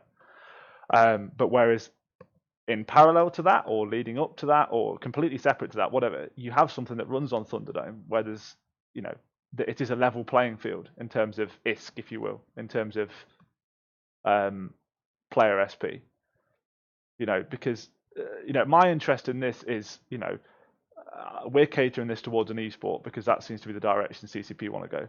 You know, we're not really looking to replace the AT because, in all honesty, based on the comments CCP have made, and as much as it probably kills you all to say it, they're probably not going to bring it back, which is sad.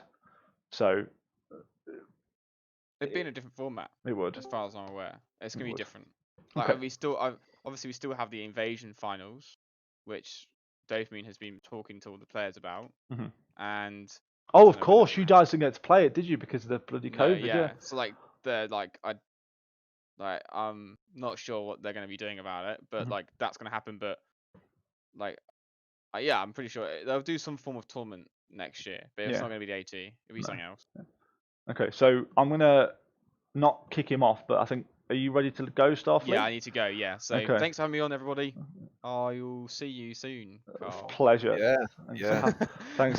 thanks for coming, Get your, dude. get your sense of comps trained. yeah. I'm just gonna go and scribble off that Gila comp. Right. See you later, guys. See you later. Thanks, Starfleet. Bye. So, with the departure of Starfleet, the co-captain of Travelling Salesman is here in the form of Leo Kokim, who is now beautiful faces on stream. Leo, how you doing? Hey, thanks. I'm doing good. Good. All right. So we're going to go over everything we've already spoke about. No, let's just. I'm curious to get your opinion on this. We're gonna backtrack a bit here. We will get back on to you know, what we're talking about in terms of competitive play. So I want to hear your thoughts on the double battleship meta. Oh, well, welcome to my TED talk about the meta. Fuck double battleships. Thanks. That was my. No, I really don't know how. Which is probably the main reason, probably that. Of course, it's like limits the amount of like mobility and fitting variation you kind of have, and also that, well, it's mostly just 2 guys flying battleships on each team, and then 3 guys who, of course, do important stuff, but from the outside can feel like they just fly small frigates and don't really do much. That's like my main grudge with this meta. I'm not sure how it could be solved, but sure we'll think of something eventually. But yeah, that was basically the main thing. Okay. And same question to Jose, because you weren't around for that part of the conversation earlier. Well, I kind of like double battleship meta just because I like flying battleships, but I do agree that it's kind of a little bit too dominant maybe at the moment.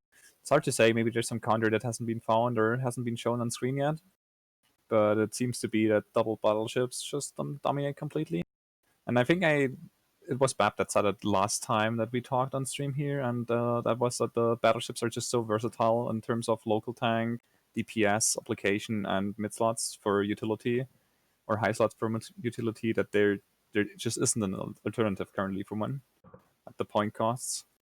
But I don't think like increasing the point costs would solve much as well, because it would just even kill those comps as well, and then you just have a pretty shitty comps fighting shitty comps.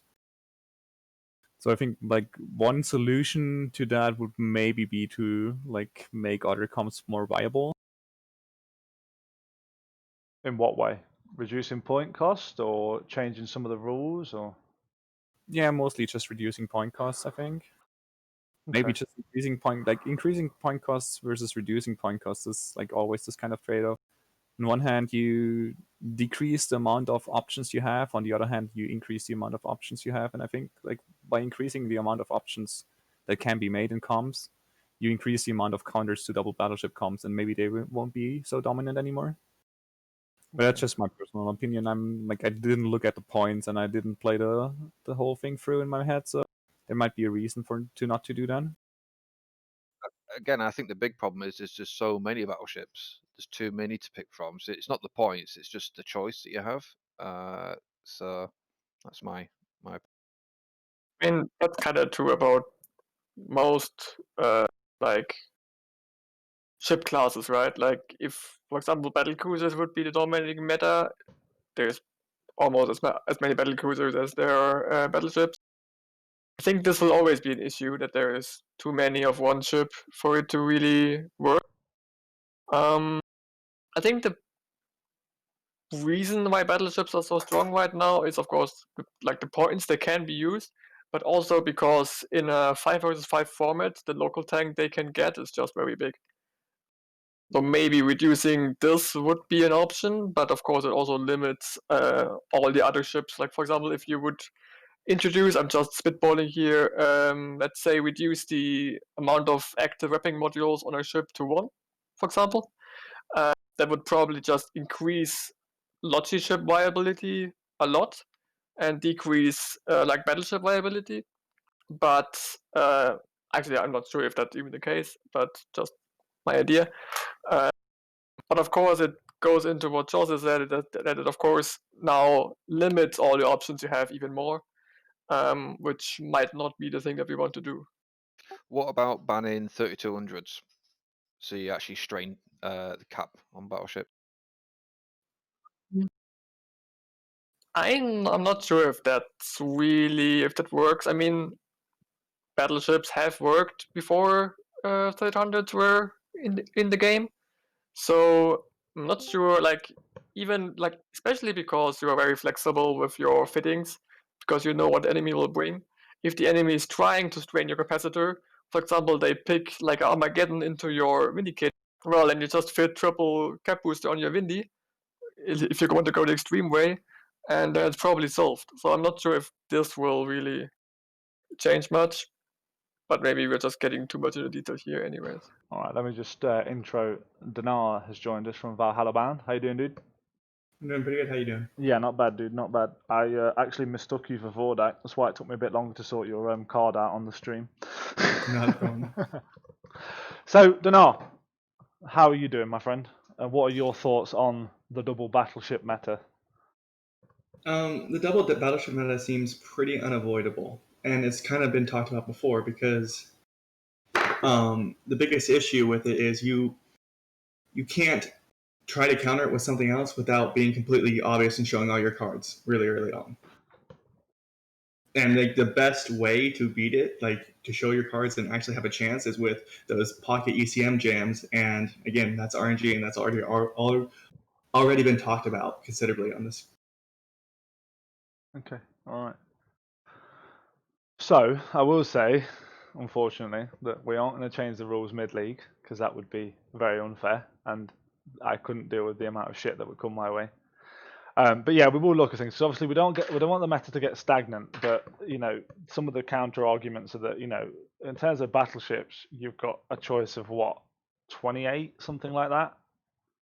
of which you could. I think the max number of battleships on grid at any time could be 6. Not that anyone's ever going to do a triple battleship comp. So let's get some thoughts from. So we spoke about ECM. People don't like ECM. Why? No one ever likes ECM, but there you have it. We spoke about the double battleship core, and we started getting onto a more meaty conversation around the future of competitive play in EVE.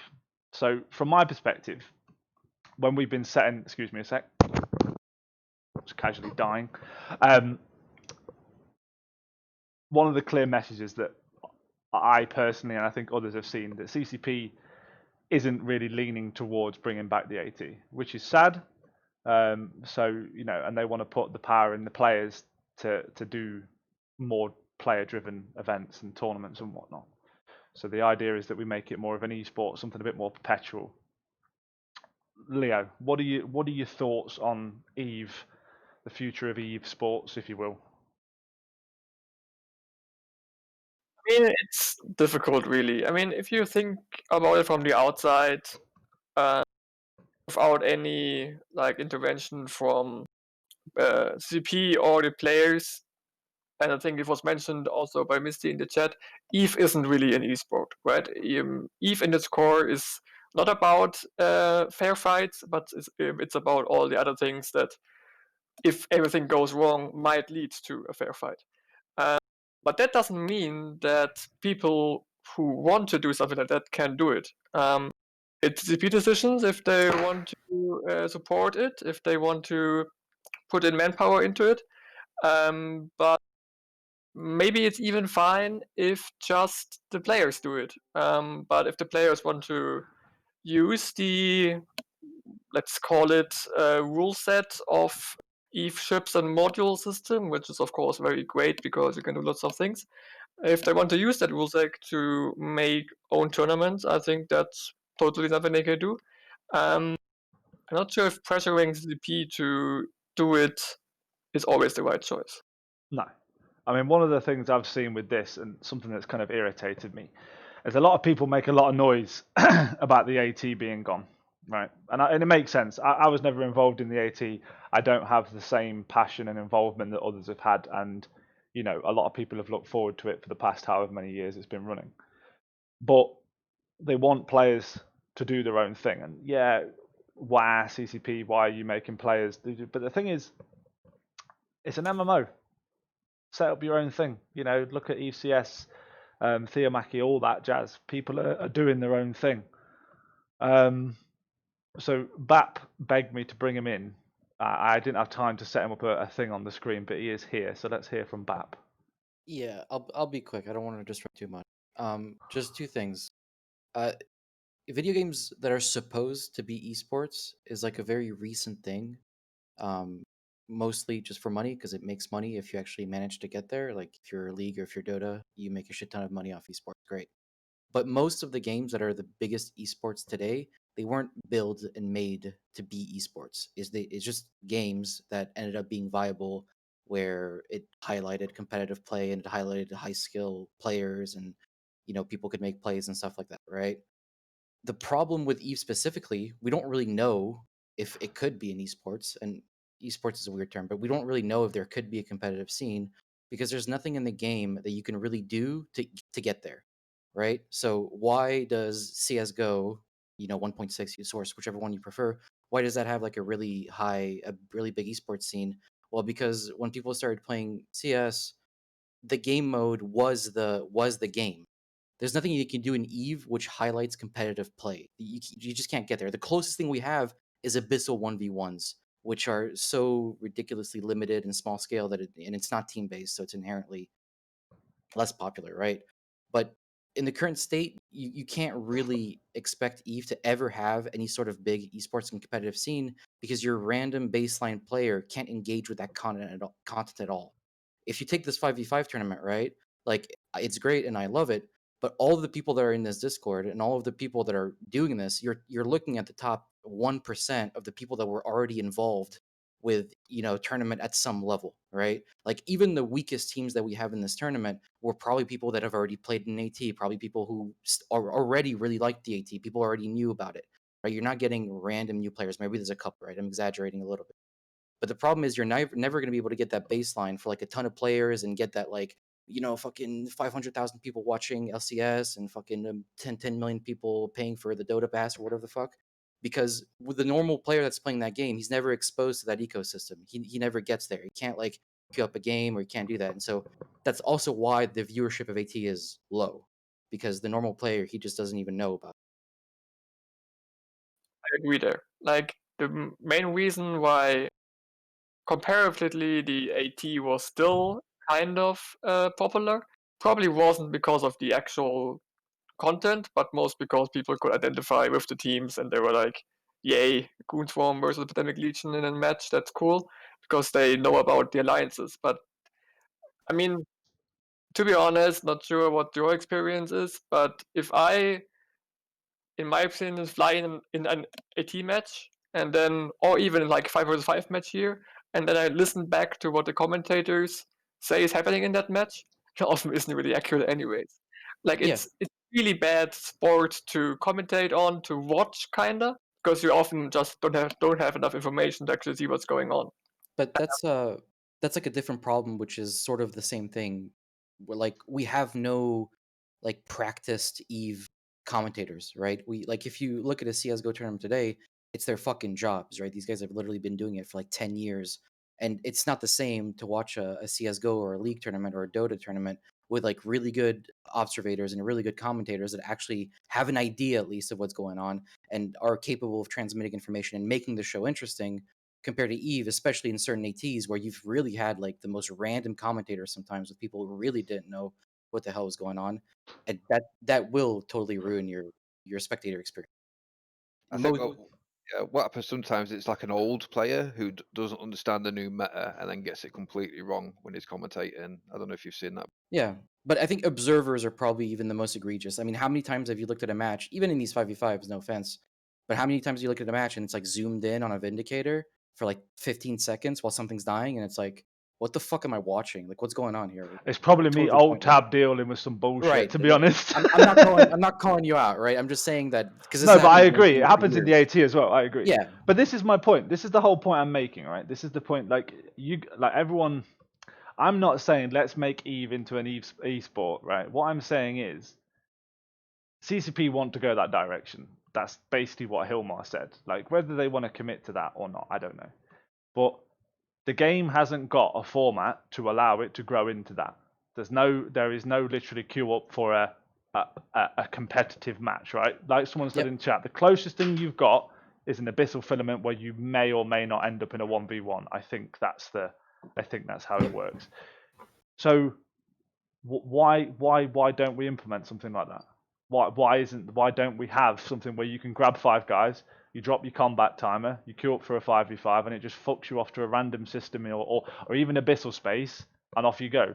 In its rawest sense, like obviously a bunch of fucking rules around it, but like literally something like that. Something like that would be something. Sorry, just to respond to that real quick. Something like that or equivalent would be the start of any sort of serious competitive scene. Is having some sort of option have some level of competitive play. Yeah, like absolutely. You can define what the specifics are, but you need something there, and currently we have nothing. So what's going to happen? Sorry, go ahead, Jero. No, go for it. I was coughing, mate. Yeah, so what's going to happen with that is you're going to have the same problem you see in Abyssal Dead Space 1v1s. It's going to be a complete elite, group 10, 12, 15 people do it, and that's it. Because they're the ones that are going to be successful, and no one else is going to be able to overcome that barrier to entry. Now, you could fix that by creating some sort of ranking system, and that's how, you don't see the stomps in games like Dota and League and shit like that, because then you can start getting skill caps at similar levels. Just to add to that, yes, I kind of agree, but on the other hand, Eve 1v1s are the most limited fights that you can actually have. And they're also the fights where you have the most impact for bling, or not piloting skill, but just knowledge or experience for exactly this rock, paper, scissors meta. So I think like the 1v1 abyssals are a nice idea from CCP, but they're 1v1s just don't work. Even 2v2s probably don't work. So if you want to get around this, like one or two people dominating everything, just because they can bling or just because they've done it for like hundreds of years, you need to actually get the number up. Like 5v5 is, in my opinion, the bare minimum that you can do to still be competitive, but on the other hand, give newer guys the options to circumvent like this very specific meta and rock paper scissors thing, because you actually have options. Yeah. Yeah, and there's Yeah. no reason you can't have rules built around it, right? Mhm. Like if you're a duo, maybe you're also facing another duo, right? If you're queuing solo, maybe you're only in a game of solos, right? Like other games have been dealing with these for years. Like there's mechanics in place to help, whether it's elo, whether it's other restrictions. There's mechanics in place to help deal with it. We know these exist. And this is what I'm saying, right?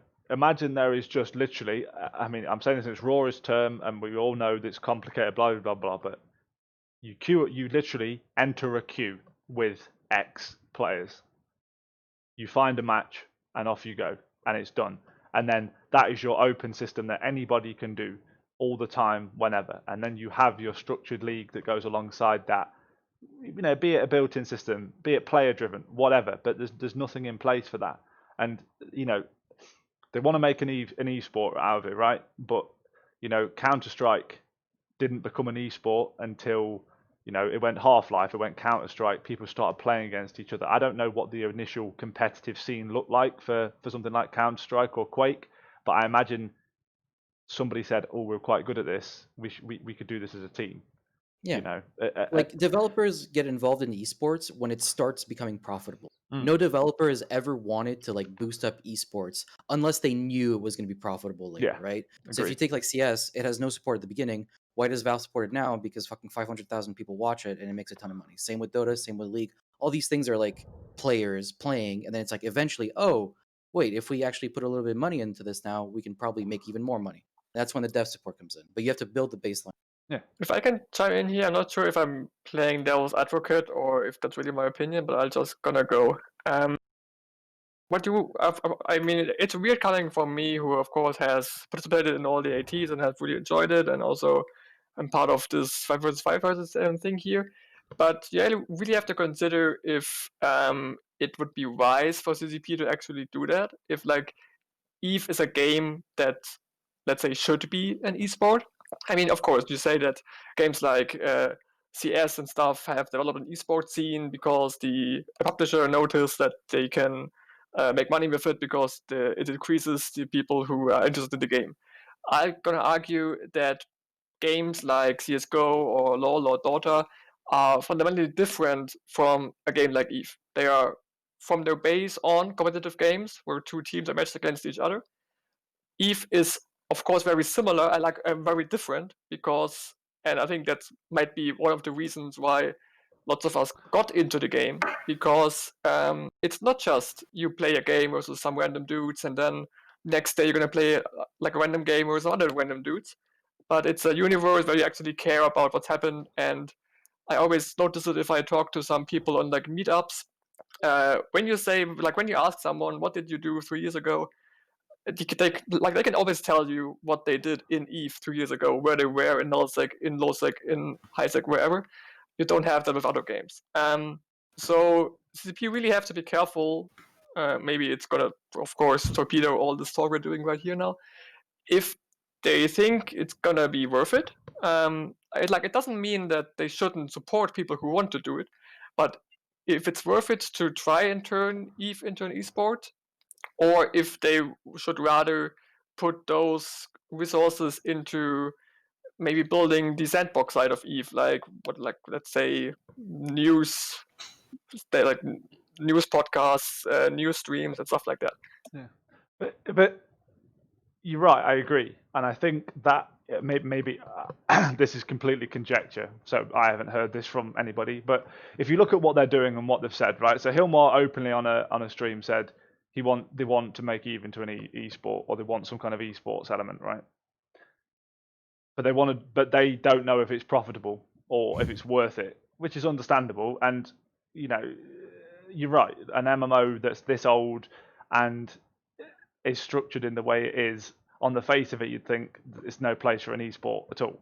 And I agree, but my point is that they want to put the power in the players. They want to say they want to give more tools to the players to set this up, and I think they want to see if there is an interest, and if there is an interest and there is the players that want to do it, and it does get big in terms of the player base, then they'll probably they'll look to do something with it. I don't know, but it's not like tomorrow they're going to release a system where you can solo queue into a game with a team. I think the next step is that people like us, DTM at Eve CS, ArtJ with Eve NT, get the tools to just do this kind of stuff on the fly without having to have a massive discussion with that CCP.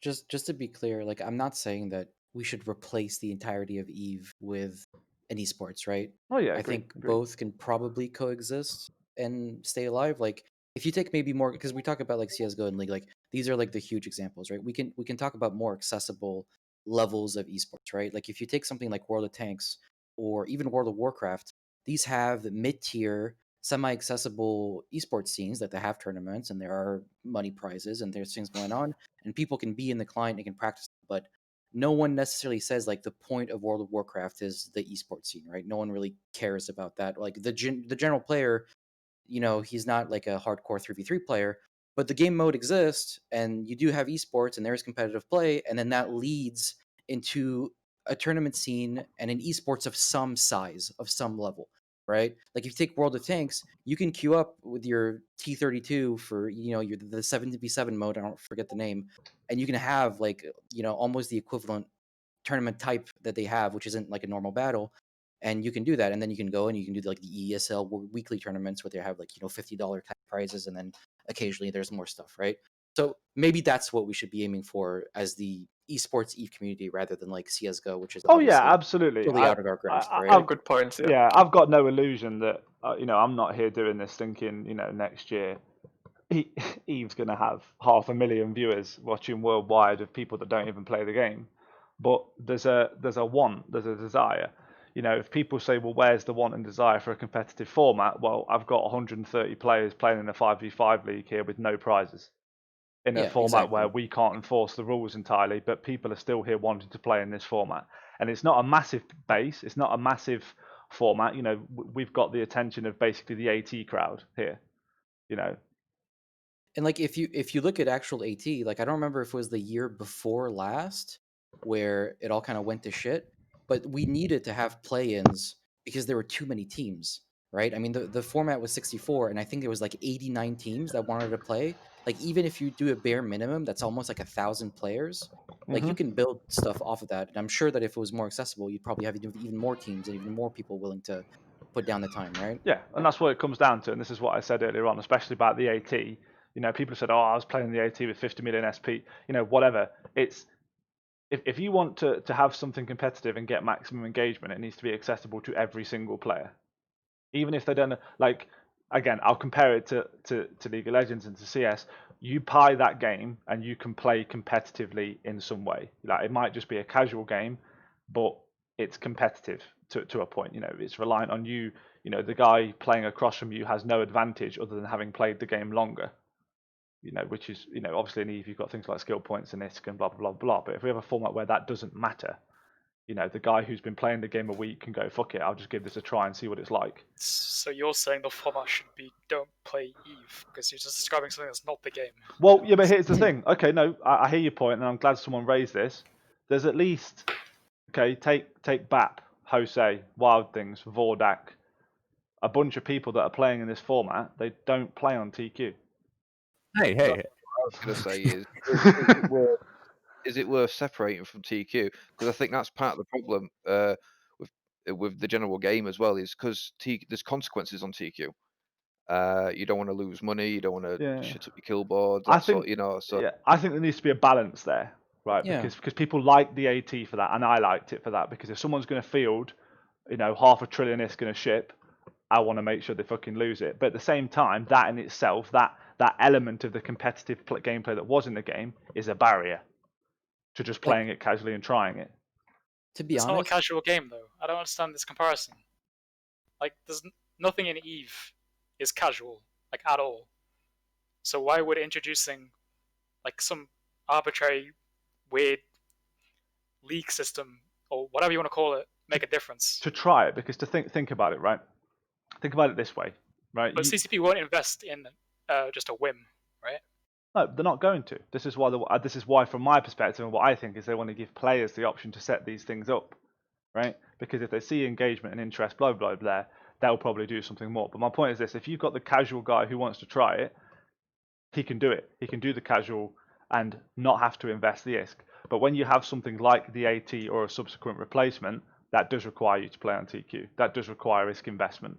You know, there is the risk there if you want to play with the big boys. I mean, if you do this mysterious like imaginary 5v5 system, right? You could probably do it on TQ with real loss, right? There's no reason that, right? You would Yeah, probably agreed. have to think of limitations so that it's not like too dumb. So like an initial version could be like if you take like the old EVE-NT setup with like one battleship, one battlecruiser, one destroyer, one frigate, you could say T1 only. Queue up with your ship, T1 of any kind, whatever the fuck you want, and then bam, we match you. It's one of each versus one of each, and off you go, and that's it. And I think most players are willing to put up, you know, for the richest players, they don't mind losing 100 mil insured T1 battleship. The new players, they can go in a fucking T1 fitted Punisher, and no one has to get like super mad. It's all like randomly matched, and even if they have like a much better comp with like better players or whatever, like that happens. Like, that's how that goes, right? Yeah. But I think people wouldn't mind paying that cost, like whether it's a cruiser or a battleship or a frigate, and just sort of like mass queuing up into these games and Yeah, but just doing that. You Right? won't mind exactly. You won't mind flying a T1 battleship as long as you know you're not going to get stomped by a Balgon. Yeah, So Yeah. exactly. yeah. That's it. If there's some kind of investment, so like take this as a very simple, like don't take this as like gospel, but imagine you queue up, for example, solo queue, whatever, and you pay for your fit, but you don't actually buy it on TQ. You just pay the ISK to fly it in the thing. If you win, you get a share of what the enemy team spent on their ships. That kind of thing. I don't know, something like that. Like I get what Dexter's saying, and to a point, I hadn't thought about that. And you're right that actually, if you're playing this game, it's all, you know, it's said if you undock, you're not safe. And actually, if you're, you know, I don't know, maybe not for casuals, but if you're playing in a competitive way, then a properly competitive way that has some kind of ranking or a tournament or some kind of something associated to it, there should still be that risk, that potential loss there. The only easy comparison to make with this 5v5 thing is Abyssal Space, like you've already mentioned. Yeah, true. Like, why don't you just use what you got, right? Like, just make it bigger. They've already made it so you can do 3v3, like 3-player PvE, right? Yeah. You can queue in your 3 hawks and kill some rats. Mhm. Like, Yeah, but why do we need to kill rats? no, Yeah, I think exactly. they need No, to but use- You still, can just yeah. queue. You Get can just rid of like that bit. go into Yeah. the Abyssal Space and jump into 5 players immediately. Yeah, I don't think anyone is asking for more than that if that's the way that they want to do it. Yeah. To be honest. But even that would think be a it's- start. That's a massive start. Yeah, You know. for sure. Big difference because I know you've done this, but I can guarantee you as well. There's a lot of people that wanted to do this, but they didn't. Like you've already said, this is already the group that already did the tournament playing. Yeah. So even this was too hard to get in for some people, I think. Yeah, and even So- this format. Even the queue Well, because Yeah. what's Still a our barrier. reach here? Like, think about what reach we have here, right? Like, we're not really getting that much support. Like, how do you communicate this to the EVE player base? And that's Like, it. as That's right? yeah. I'm with you. That's something else entirely. Like we haven't done opens for weeks because, you know, I'll say it quickly. The opens format was following the same as the league format. You know, draft, fit your ships in 15 minutes. Average EVE PvPer en masse does not fit their ship in a week. Never mind in 15 minutes. They rely on doctrine fits and whatnot. It's something else we've thought about that we do want to increase engagement with people that want to try it. Yeah, I hear you. I'm gonna argue that the target group of this 5 vs 5 isn't even the same target group as the AT, because there are lots of people who I know were very into AT and obviously aren't into the 5 vs 5 thing, mostly because it's that much detached from the actual EVE TQ. Things have consequence, things care about if you actually win, to be real. So basically like the hardcore core of people who only care about the gameplay itself and like the optimization of comps and fittings, Mhm. but don't care about like the Yeah, effect on TQ or something. Yeah. There's no I mean, stakes here, right? I feel like that's already sort of the case, though, right? I mean, what is it? Like half the player base just runs level 4s in high sec, right? Do they Something give a like that, fuck yeah. about anything ever? No.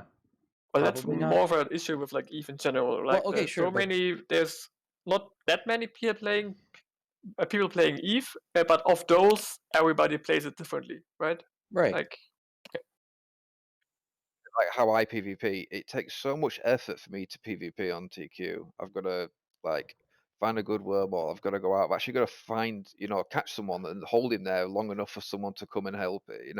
I'd love to be able to click a button and, have a not just a 1v1 because I don't like 1v1s. I think they're boring.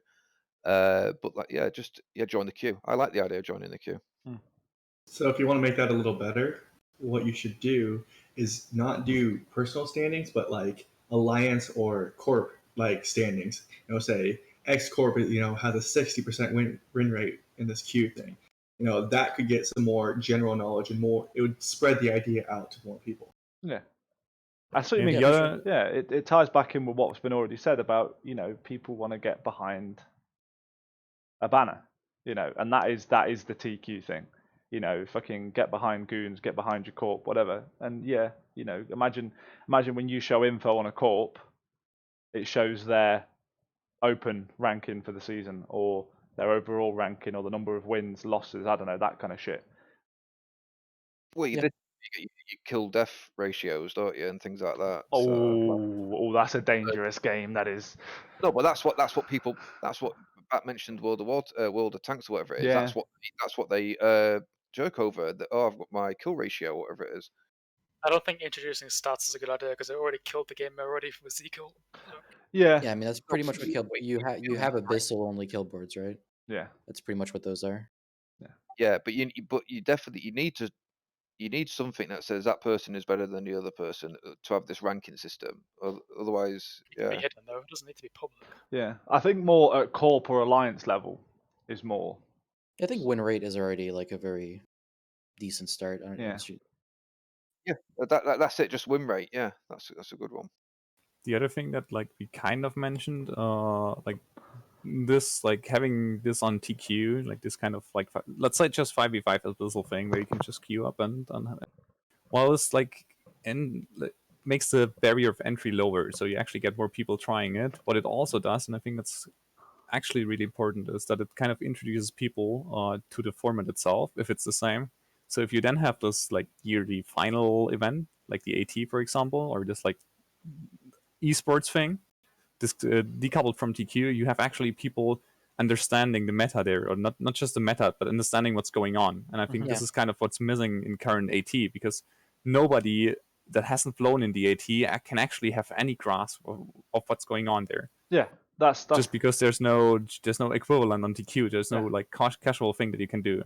So like yeah, it does increase the number of people that want to try it and the casualness if you do that, but it also increases the number of viewers, even if those people don't actually play that. But they've tried it, they know how it goes, they can kind of understand it, and yeah. Yeah, because if you take like the most obvious of examples, which is probably like League, even the shittiest player understands what's going on when like Lux misses a Q, right? Everyone just gets it, right? Yeah. Everyone understands, and that brings you engagement. Like people get hyped over skill shots, right? Yeah. Because they understand what's going on. When you look at AT, the camera's fucked up, the commentators are saying nothing, and you don't actually understand. So the closest thing you have is just rooting for your team, like, oh yeah, go NC, go Goons, or go PL or whatever. But I think if you had that extra level of understanding where, oh my god, like he slingshot himself, like now you're in it, right? Now you understand, and now it's hooking you. Exactly, it's what I said earlier on. Everyone watches it and thinks I can do that because they've been on fleets in F1, and they don't. Once you do it, you realize, wow, that's really hard. And then I say you get hooked on it because you realize what you need to get better at. You don't want a slingshot. You don't. What would be good though, as well, is if let's say they did have this concept where you had this instance PvP with 5v5, is that you could spectate the arenas as well. When you just board station spinning, actually watch matches, because that would gain interest as well. Yeah. I still think it's a very hard thing to do for EVE. Like, I don't think that just because there's the option to queue more people, of course, like some more people will be able to get experience into this and then might enjoy it and then watch the stream. But I mean, like for example, there are, to go into EVE in a completely different way, there are people who do nothing in EVE but produce modules in Heisig. And there's probably like 90% of EVE who have no clue how that works. And that's okay, because those guys do it, and the rest of you doesn't have to care.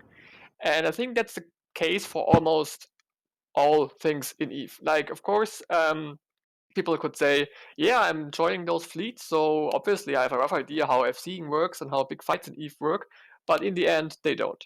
And it will be the same in this format as well. Like, and this makes it very hard to argue for something like more competitive scene, because I think it will always be a niche.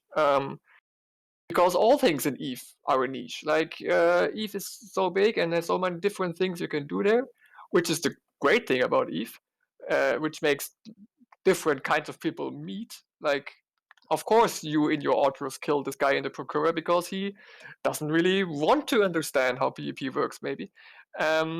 Which you don't have in other games. Obviously, when you play with your Lux in your mid lane, then you will meet another player who obviously wants to understand how it works. But if you don't have that, and I think this makes it all very difficult.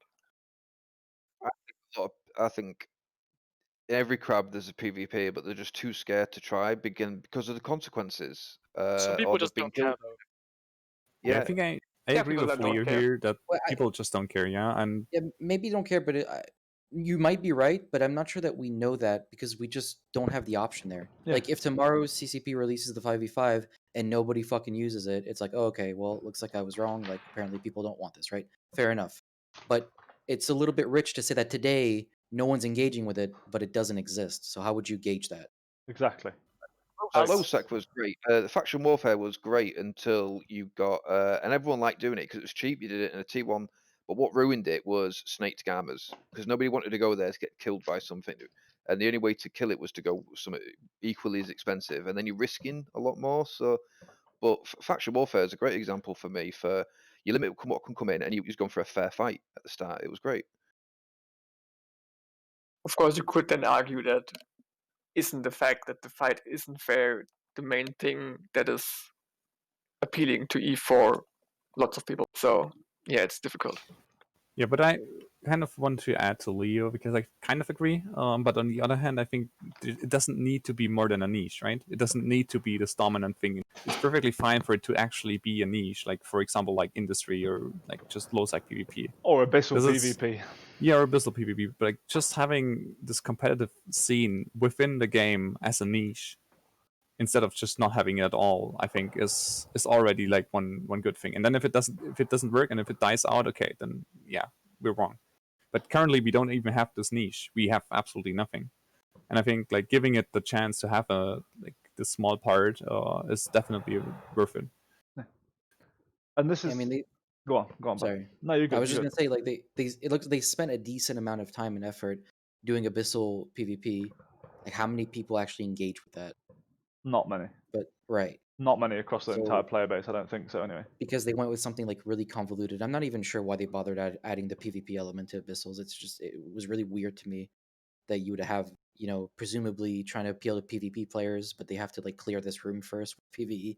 It doesn't make any sense with all the restrictions that they put in there. Like, I don't understand. But I think if you gave that option to like even semi-interested PvP players, like your normal fleet guy who can now have something going on fairly rapidly, I think you could be surprised by how successful it would be. I can't predict it, but Yeah. And like someone mentioned earlier on, like the EVE-NT sort of format where it's predetermined fits, it makes it a lot easier and a lot more. It's one less barrier that people have to get over. They don't have to theorycraft the fits. Yeah. But they're still, because EVE-NT was great, even though you didn't have to do the fits. Those are definitely the rock paper scissors in there. So I think a lot of people here would disagree with that being part of the format, but yeah. This is I'm it. not But about, that's, I'm not about but all. that's- I'm on about yeah. the entry players. I mean, yeah, if we need to sacrifice that to get into the game, I think I'm happy to make that trade and then have that lead into more serious tournaments. Have that like Exactly, yeah. stepping stone to more serious tournaments where you can start making fittings. Yeah. I think that's okay. Yeah, I think all the points around a competitive thing in EVE are all true. Like everything we've said, I've kind of thought about because obviously CCP are supporting us with this, And the main points I think to look at are that they've kind of given their stance on the AT, right? They want players, they want to support players. They've openly said they want to support players doing basically what we're doing, what EVCS are doing. And I can promise you that they are, right? They are supporting us, and at least in a way that is, they're giving us access to Thunderdome. They're working toward doing rule sets for us, okay? Because what everybody said is right, that do we know if CCP think this is a viable idea? Well, they don't know, but they're going to explore it, and they're going to use players to do that by us setting up our own things, which, to be honest with you, I'm perfectly comfortable with. And I think we as players should be as well, because it gives us an opportunity to be involved in something, you know.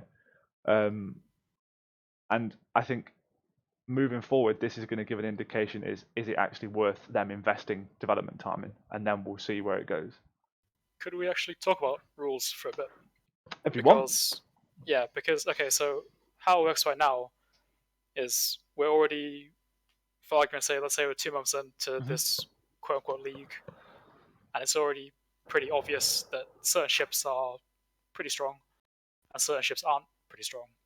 Okay, so for example, first one comes to my head, Hyperion, pretty strong, and I think Kirin is trash. And if you want developer support from CCP, but you want to mix up the rules, say every 2 weeks you change the point values of random ships, how would that then affect Thunderdome? That's what we're looking at. So the rules currently, the rule set is written into the referee tool, right? And all the ships are, I don't know if they're done by class or they're done by individual ship. But one of the discussions we're having, the initial discussion is, can we get our rule set on there? And that's being looked into. But in terms of, but what I've said is what we want is like, and what I think CCP want as well is that I don't want to have to log a ticket or DM a dev every week to change some point values. I want to have an administrator of the rule set to be able to change those points on the fly. And that's kind of where CCP need to get to, because in terms of the investment, right, from my perspective, an IT background, yes, it might be two weeks worth of dev time now for them to do that. However, it's not 4 hours every week for the foreseeable future for them to adjust the rule set when we need it. You can literally just take an object of rules. In theory, you don't even need the rules to make it work, right? Like a referee tool would be useful even if it doesn't enforce rules, if it just gives you all the information you need to do it yourself. Which is what we've got at the minute, right? Okay, that's cool. So when we move to Thunderdome at the minute, I'll be honest with you, the rules in terms of what I'm going to be telling players is, do not read local. The points that come out in local are bullshit. Ignore them, right? But the tool there, in terms of the tool, you might have maybe, I don't know, 3 or 4 minutes longer waiting once you arrive on grid. But provided myself and the referees are on the ball, we can enforce the rules we've got 100%. But that's cool. I mean, but Dexter's question is, you know, that's great, but how do we, you know, because we want it working properly, right? We want that rule set working properly. I don't want to have to be fucking about with my stream overlay, which is what I'm going to have to do to hide the point values and show the proper point values, blah, blah, blah, blah. We want to be able to, we have a discussion behind the scenes. This week, we're going to change the point values because X. And we want to do that without having to go to CCP and say, we need this changing, and then we're going to have to wait 4 weeks for that to happen. The goal for us is to be able to do that on the fly. And from what I've seen and what I've been told, that is what CCP want to do, and I think that's the right way to do it, because it takes the onus off CCP then. Yeah. Are we talking about 5v5s here, or are we talking about Any potential? Any.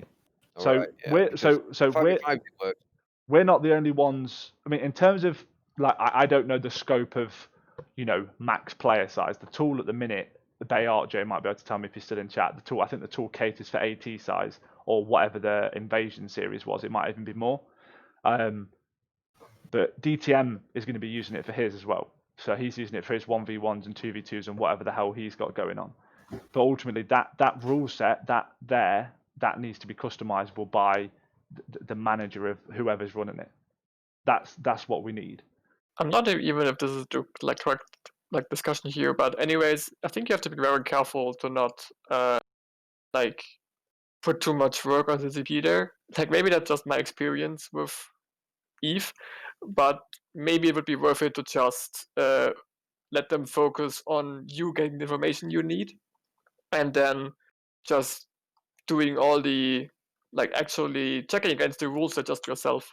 Like Yeah, for which is example, what if there would be a which is what button we're going to be that doing. gives Yeah. you all the fittings and all the implants and all the ship types of every guy in every team. Yeah. In some fucking format, doesn't matter. And then you just copy it into your own tool, and the own tool tells you what you need. That might be much easier than trying to get TCP to program a system which you can put a rule set in some format in. Yeah, agreed. But I'm thinking about time investment. We as players want X, they as a company want Y. So there needs to be a midway ground. And yes, giving us Thunderdome with a particular rule set on it at the minute is a huge step in the right direction. It's not sustainable, because I've got if consider this league, right? I'm arranging the finals at the minute, right? That's 44 matches. Right, it's 44 matches in the finals, and we've still got 4 weeks worth of league matches to go. Right, the process to check those 10 ships on grid in a reasonable time format means I need to have 2 referees on grid to do that. Otherwise, the players are going to be sat there waiting for about 10-11 minutes, which is not good for player engagement. Right, as people, right, as referees, not necessarily people who are competing or even maybe want to continue helping at that stage, it's not sustainable. What the point I'm making is that it's going to require an investment of CCP's time to get it to a place where they don't need to invest any more time. Yeah, I think you misunderstood my argument a bit, but it's okay. We can talk about it later. Well, no, go. If I got it wrong, rephrase it. What I understood what you were saying was that there's currently a rule set in the tool from the, which obviously is the AT rule set. So the tool tells you this guy has illegal modules, this guy has illegal implants, this guy has this fleet here has too many points in it. And you're arguing about TCP developing a system so you can change that rule set yourself. Yeah. Is that correct? Yeah. What I'm arguing is that TCP should just not care about the rule set at all, because obviously they don't use it anymore. They don't use it themselves anymore, anyways. But they should just focus on the tool providing you with all the information in some format. For example, as I said, just a list of all the ships, a list of all those fittings, a list of the implants that those guys have.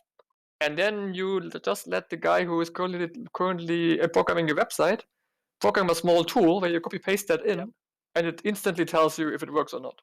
This might be much easier than having TCP program maybe our own tool that, and it will solve all the problems that other tournament thingers will have, because they will have their own rule set, and maybe this rule set doesn't even have point values attached to a ship. Maybe it's completely different. Maybe, but yeah, something like that. Yeah, but that's my point.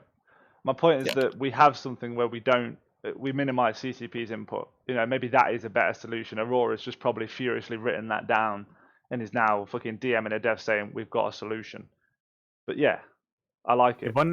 One issue that is for things that you cannot actually adjust. Like you need to have a boundary, for example, a boundary condition, and that might also be different for every other tournament. And maybe you want to have a tournament that allows warping around and stuff like that.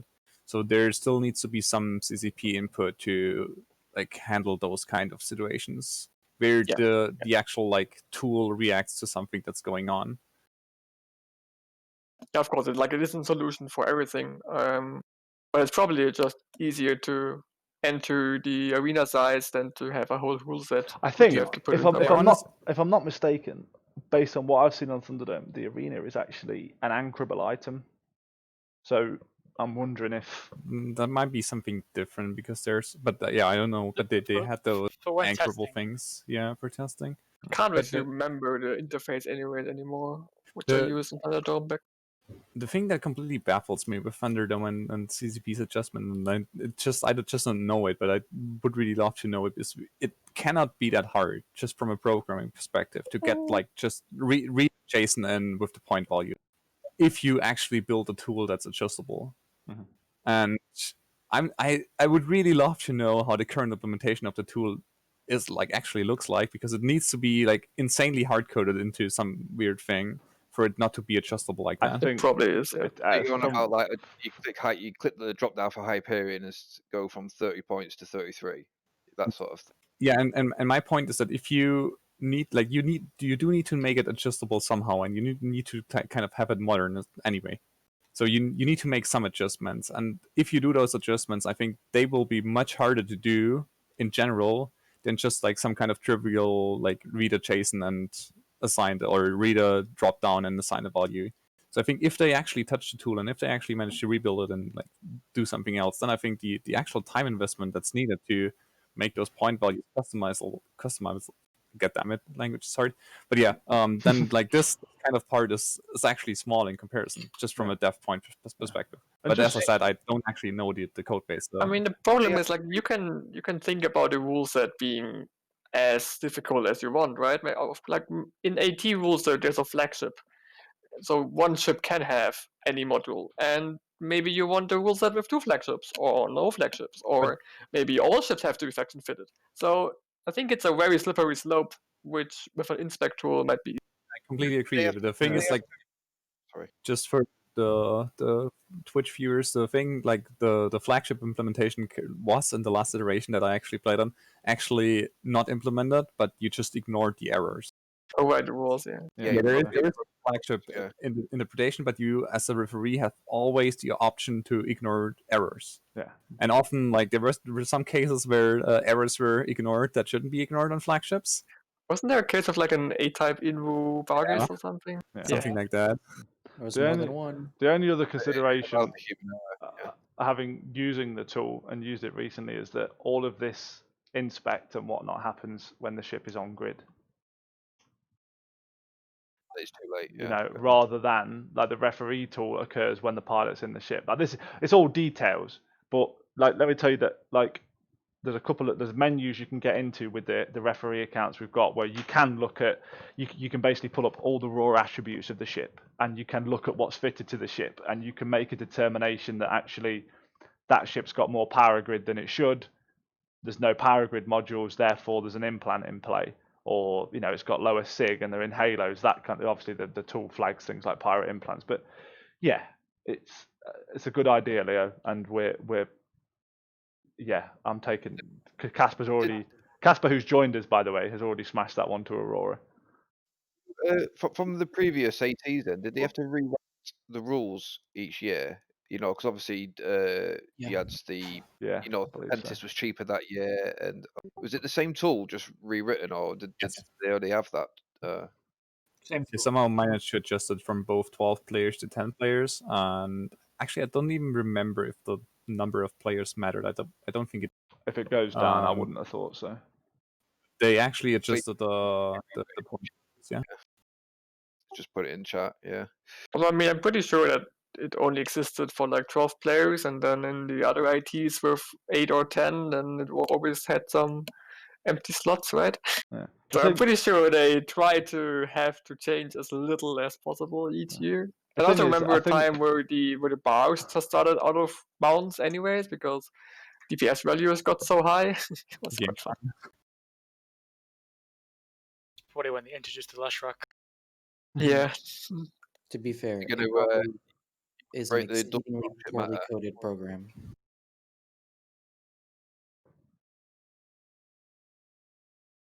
I don't think we quite heard that because there's 2 people speaking. What did you say about? I said based on when I've used it and what I've seen, when they've spoken about it, it seems like it is an exceedingly poorly made tool. Clearly, it was Bro who made it in the backyard for a couple weeks, and then that's what they used. And when he left, no one Probably had knew his what was spare going on. time on a weekend just Yeah. because he loved the thing. Yeah. Yeah. Yeah, it's definitely not a masterpiece of usability. That's for sure. But We've had shade for the day. I The other mean, the other The other big thing about the AT tool, I think, is that might have hindered development is that it actually had to exist on production server as well, right? It had to exist on TQ because you needed it for the AT. And I think this was, especially for the past ATs, actually a huge barrier of entry because you'd have to actually, like, you can hack it together on Thunderdome maybe, but to actually get it to work on TQ and not fuck something up, you actually need to like run a lot of more tests and shit. Yeah. So I think if they just focus for an hour on something that just works on Thunderdome, like that's already a good start. Yeah, and should make the time which is the goal. way easier. Yeah, which is the goal, and I will be calling on people to say, look, you've got a league match coming up.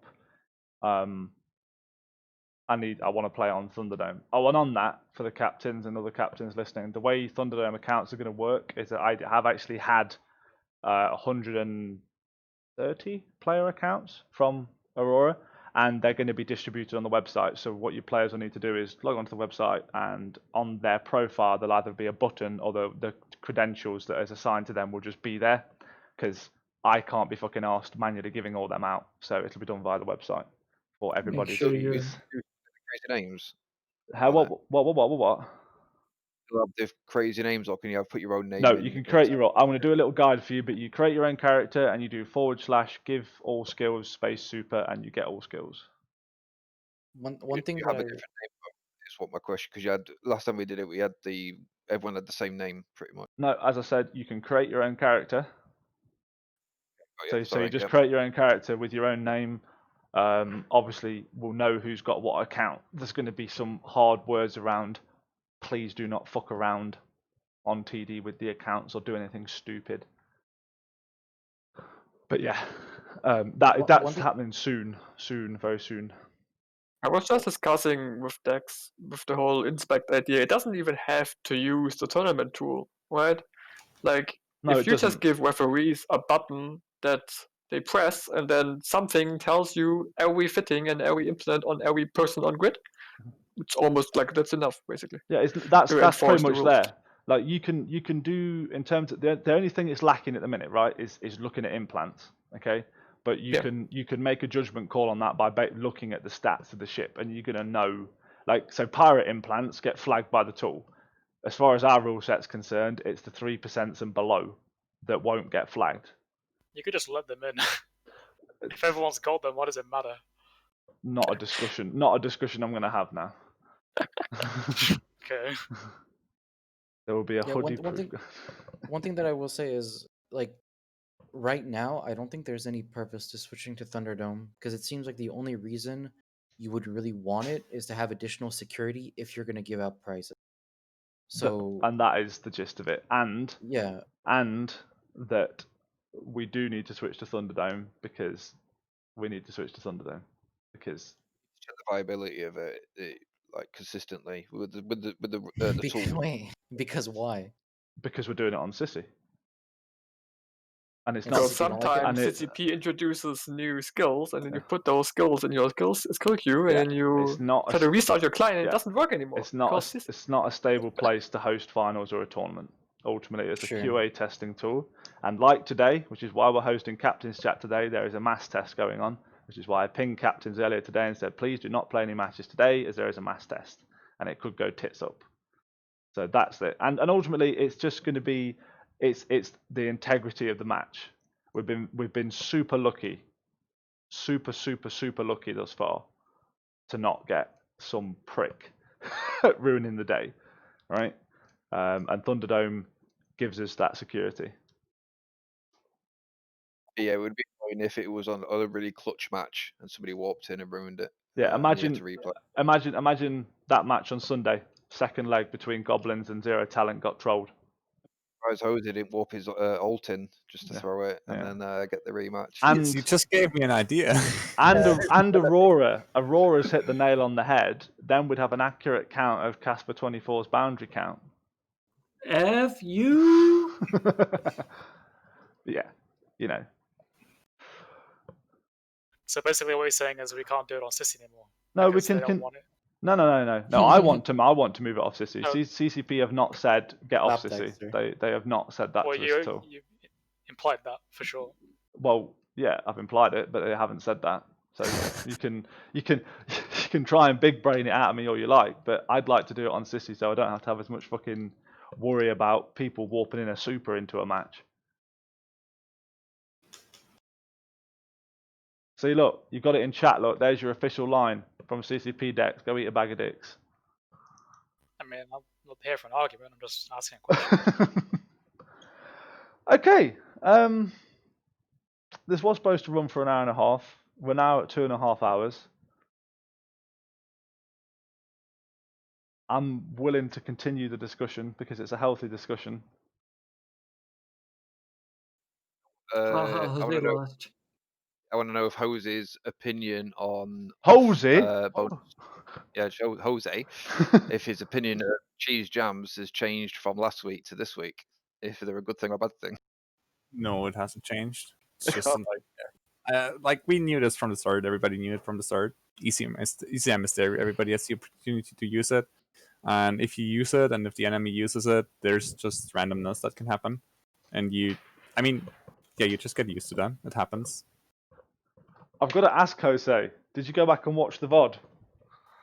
Yeah, actually, we can talk about that because like Can we talk about did the rattlesnake turn around or not? turned around, but at that point, I actually had the windy scram. So like the turning around was okay because he needed to be there. The problem that wasn't okay was that I got jammed, and then the windy actually caught the rattlesnake. To be there though, I mean, what's the range on your rattlesnakes or rapids? Like 50? No. Yes. Yes, that is the range on rapids on rattlesnake, around 50, and I should have been farther away. Ran. That is Yeah, but yep. it was brutal. It was like I say, watching the match, you could see when the jams landed, and it must be soul destroying for both of you. Like it's if you've played XCOM or any of those games, if there is a 5% chance that something can go wrong, there is a 5% chance that it can go wrong, and it can happen. And yeah, sometimes it just does happen. And if it's a bad moment, like if I tackle the windy and he gets free, then yeah, that's just randomness, right? There's nothing to be angry about or anything because it could have happened the same thing could have happened to us. We could have jammed the Mauler in the right second and then killed the windy, but it didn't. So it was still a great match. I found it bizarre because the way Villy burnt in on his own at the start, he's like YOLO, and I thought, oh, you've got this easy. Because at first I thought the Geddon had like DC'd or something because he just didn't. And then it was mental. Well, Villy burnt him because he thought he had an ult ready with a Cyno to bring in caps, but then he remembered where he was. Oof. I mean, I'll open the floor if anyone's got anything they want to talk about. I know CCP Aurora's got like a notebook full of shit she wants to take away now and go and talk to somebody about, which is really good. Can we bring in Triglavian to make the double battleship even stronger? Oh, you can go eat a dick. We're not doing Double that. Leshak, man. Could you imagine a Leshak and a Hyperion? Fucking hell. No. I have a question for Z captains. Points. Anything you think is overpowered, underpowered point wise that you would like to see? Just I want to open floor ideas. Oh, I was about to bring that up as well. Like we talked about it before about saying how the Gila was increased in points by 1, and I'd argue that it doesn't deserve that, really. I would also argue the Worm doesn't really deserve it. There's funnily enough, there's a question in Twitch chat as well. Does Jose think the Gila is shit? No, I don't think it's shit. But I think with Dexter here, that trash. that the point increase might not be justified. But on the other hand, like the pirate ships might be too much point in general. You say the point increase isn't justified, but if you look at the pick ban rate, that shit is banned almost every single thing, and if it's not, it's picked, even with the increased points. I think I mean, even maybe you don't think it's the highest skill teams that are doing it, but I'm just saying if you look at the overall number, it's being picked or banned almost every match. I think just to answer that, I think there's a lot of pre-league, like quote unquote knowledge that remained from when we were just spamming opens, and I say we, not me, but when people were spamming opens, that I think really skewed some knowledge. And I think a good team making use of a ship and then saying that it was good has pretty much meant that now everybody thinks that chip is OP. Like we did it with the Balgorn. Is the Balgorn as strong as it's been banned? Maybe, but No, I probably don't think so. not. Yeah. But it's still fucking permabanned because we won a tournament or 2 tournaments, whatever those 2 initial tournaments were, with it. And then I went on stream and says, "Oh, the Balgorn's the best thing ever," and now it's permabanned. Has anyone actually thought about how good this ship is rather than just banning it? No, because we haven't even Probably not. tested it because we just Right. assumed it's banned. Right. Yeah. No, I'd argue that's not the case. I'd say that the Belgorn's banned primarily because it's just obnoxious to fly against. Exactly. I don't want to fly it. I just don't want to fly against it. And also, whenever I practiced with certain partners, especially no one here, it's always banned by them, so we can't pick it. So, yeah. I'm just saying that I think this is perhaps more the case for the Gila than it is for the Balgorn, but I think it stands for the Balgorn. With the Gila, it's more that pirate cruisers in general, or like the whole, like everything between P3Ds and battle cruisers doesn't get picked anyways, because fuck battleships. So yeah, not sure if even a discussion about the Gila is too important because we don't really see battle like cruisers in general or battle cruisers picked that much.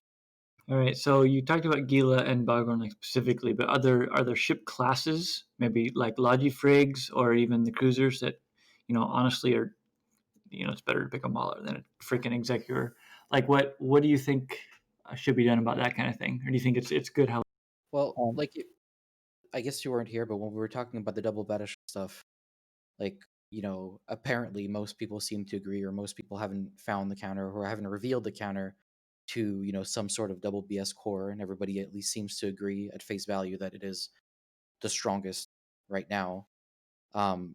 If you were to go off of that, you'd probably look at like dropping hacks a point, right? What happens if you drop command ships point? What happens if you drop hacks, right?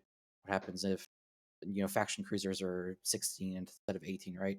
Try to like open more viability in these other comps by making those core ships cheaper, or those not core ships, those other ships cheaper. Like if you can get like a battleship and then a CS and then like a cruiser or like a decent cruiser for the same cost as 2 battleship, now what does that look like? So I think that's the direction that I would look in, is trying to open up more comps, but by making some of those other ships that probably could be used a little bit cheaper. Yeah, Another thing. Go ahead, Keith. Denor. Oh, another thing I was thinking was increase the points of command destroyers. How many matches do you see that don't have a command destroyer in them? I don't know if I can think of one. To both add to that and add to BAP is that I don't think increasing the point values of smarter stuff actually negates double battleship comms, because it makes the single battleship plus some support comms way much harder. So what I would personally like to see is to have the battleships kind of remain roughly the same size. You can still have double battleship comms, but also make the other comms viable by just giving the option for example, for a dual command ship Logicom. That's Or what I said. yeah, exactly. And Okay. yeah, I think the double battleship comms are just so strong right now because it's like this perfect format where the points just add up. You can easily have 2 battleships in one. You can get remote rep somehow, you can get links somehow, and this just fits. Whereas all the other comms where you have 3 hacks and the lot sheet does not fit. You have a couple battle cruisers and the lot sheet does not fit. And I think like the points are just so awkward on those lower end ships, not lower end comms, but lower class ship comms, that they just can't compete with the raw power of a battleship comm. And I think like just opening that up would be in my opinion, the best choice. But yeah, you need to do the calculations actually to see what's possible if you decrease the points of something instead of increasing battleship points. Okay. I think command is a big one, definitely. If you mess around with them, it'll possibly change it. You said command ships, Carl? Is that what you said? Yeah. Okay. I'm just writing all this down on a notepad as you guys write it for us to speak about later, because I'm really interested to see what all you guys think. Because as Bab was saying, this 2BS core is kind of the go-to currently, and either somebody's hiding some shit, or this is just kind of what the meta is, and you choose what 2BS you want to do and go ham. Just before anybody responds, can somebody clip that Casper 24 being fucking useful? Would you believe? Oh, shut your face. One thing that I will say though is like nuking like command destroyer points to some extent. There is going to be like a breaking point where you're not going to want to bring in command destroyer, but at that point you're probably just going to have double battleships with with like a T1 battlecruiser for links. Yeah. Like you're not really taking away from the strength 2 battleships. You're making the whole comp worse. Now to be TBD if now a couple hacks can kill them because there's a little bit less power in the lower end, but you're just making it harder to fit and maybe a little bit more annoying on support. Maybe you have to take a hook bill rather than a green or whatever, right? It's Yeah. different. It's going to be a little bit weaker, but I think opening up more comps in the middle end is going to net more healthy results than Yeah. going out of your way to like kill double battleships. I completely agree that we should not increase small ship points. Completely agree. So I don't think that will happen. Because like if you take for example T3Ds, right, or even like AFs, like I think they were already, at least T3Ds were at least reduced once. I don't remember if AFs were reduced once or not. They're still not used, right? So whatever, make AFs go down to 12 or whatever, right? And maybe or T3Ds down to 12 and AFs down to 9, right? Now do they become useful? I think it's getting used enough. But Yeah, I think T3D. there's few AFs, but yeah, I mean, I think like the really smaller stuff isn't that important, but I think the midfield stuff currently is just not getting much use. Like hacks, pirate cruisers is kind of a weird thing because the Gila is getting used, but the others aren't really getting used. At least I don't actually remember them. I still think it's the main reason is that because battleship local tank is so strong. Like if you run an all-in team with whatever like 3000 DPS, you basically have to kill the first battleship without losing anything, because else you will never break the second battleship because it will just solo the whole enemy team afterwards, because it can tank 1.5k DPS on its own, and you can't really stop it from doing so. Yeah, But that's like the main problem. Hyperion, yeah. I'm surprised BCs. I thought coming into it before you'd even looked at the points, I thought BCs would be strong, just the normal ones, but not at all. The league started that way. Like even in the opens at the very, very start, people were used to watching the old ATs the last 2 years, which were just BCs, and it kind of started there and then morphed into this 2BS core that we see today. Yeah, but that's because 8 BCs kill a battleship easily, but 3 BCs don't. So the other one is ADC as well. Is the BC is not as good as an ADC hack now? Similar DPS and similar tank now. So that's not really true. I think the battlecruiser is still much more. Brutix Navy than a is hack. still freaking good at any range. What, for tank? Yeah, I mean, Yeah. the ADC is just going to give you 10 seconds, right? That doesn't matter if you don't have Blotchy. Have you shot a hull tank, Brutix Navy? It freaking sucks. But yeah, I think like if you decrease, for example, battlecruiser points too much, then you get into the point where you can actually just spam BCs, like 5 BCs or so. And this is something you don't want to have as well. But it remains like it's really hard to judge without actually playing it. How strong is this actually going to be? Do you really like the only way 5 is probably extreme, but the only way of ever getting 5, right, would be T1, right? Let's say that magically T1 BCs are now 20 points, then you can get 5. Are you really that afraid of a 5 T1 BC comp if nothing else changes? Pretty sure some battleship comps still easily kill 5 Yeah. battlecruisers. I do. This is Because now tank. Yeah, because your battleships apply so well to BCs. Yeah, the reason why BCs were powerful, or most of the time, were because you could get double Brutix Navy issue, double Harbinger Navy issue. You could get double of each of the good ones, and you get to 6. Now you have 5, you get like 2 decent ones, maybe, and even a normal Brutix isn't nearly as good as a Brutix Navy. And then you're into Harbinger, Hurricane. Yeah, okay, good luck with that. Like, those are rough fucking ships to fit. To be honest, some double battleship teams probably even win versus 5 hacks. Probably. It's gonna be close, but if you do it well, maybe they actually do. So. Yeah. The thing with this format is you can just change the numbers every 2 weeks and not really care, and you'll get more interesting matches, right? Like, it doesn't need to have this massive feedback loop of 2 months of, you know what I mean? That brings us into another question.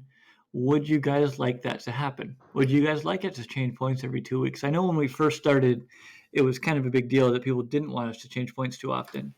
But now that we're into it a couple weeks, what would you think? Is if every That's a 2 weeks? different. Just let me ask, Gerald. I know you don't like it, and it's a bitch for even TD and all that shit. But just feedback on you guys. What do you think about us randomly choosing a flavor of the month? You know, hey, this is worth -4 points this week.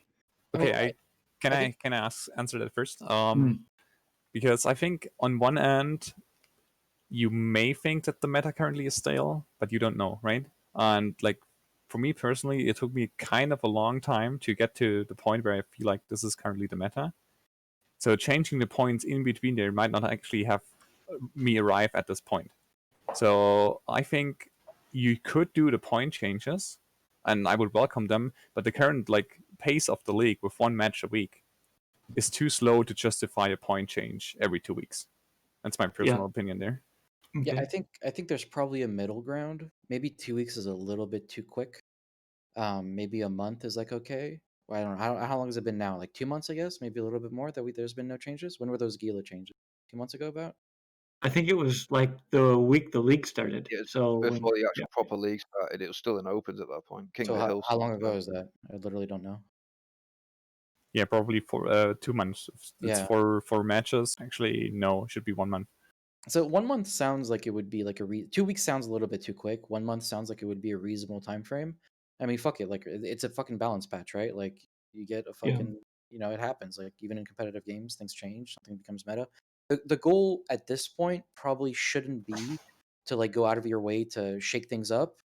But if you think you want to open something up by reducing hacks by point, I think that's totally fine during leagues. It was Additionally, 5th of May, by the way, the last change. So okay, so pretty much it's set. exactly what. Right. Okay. Yeah, that makes sense. And those were pretty minor changes, I think. I don't think like those threw off that many.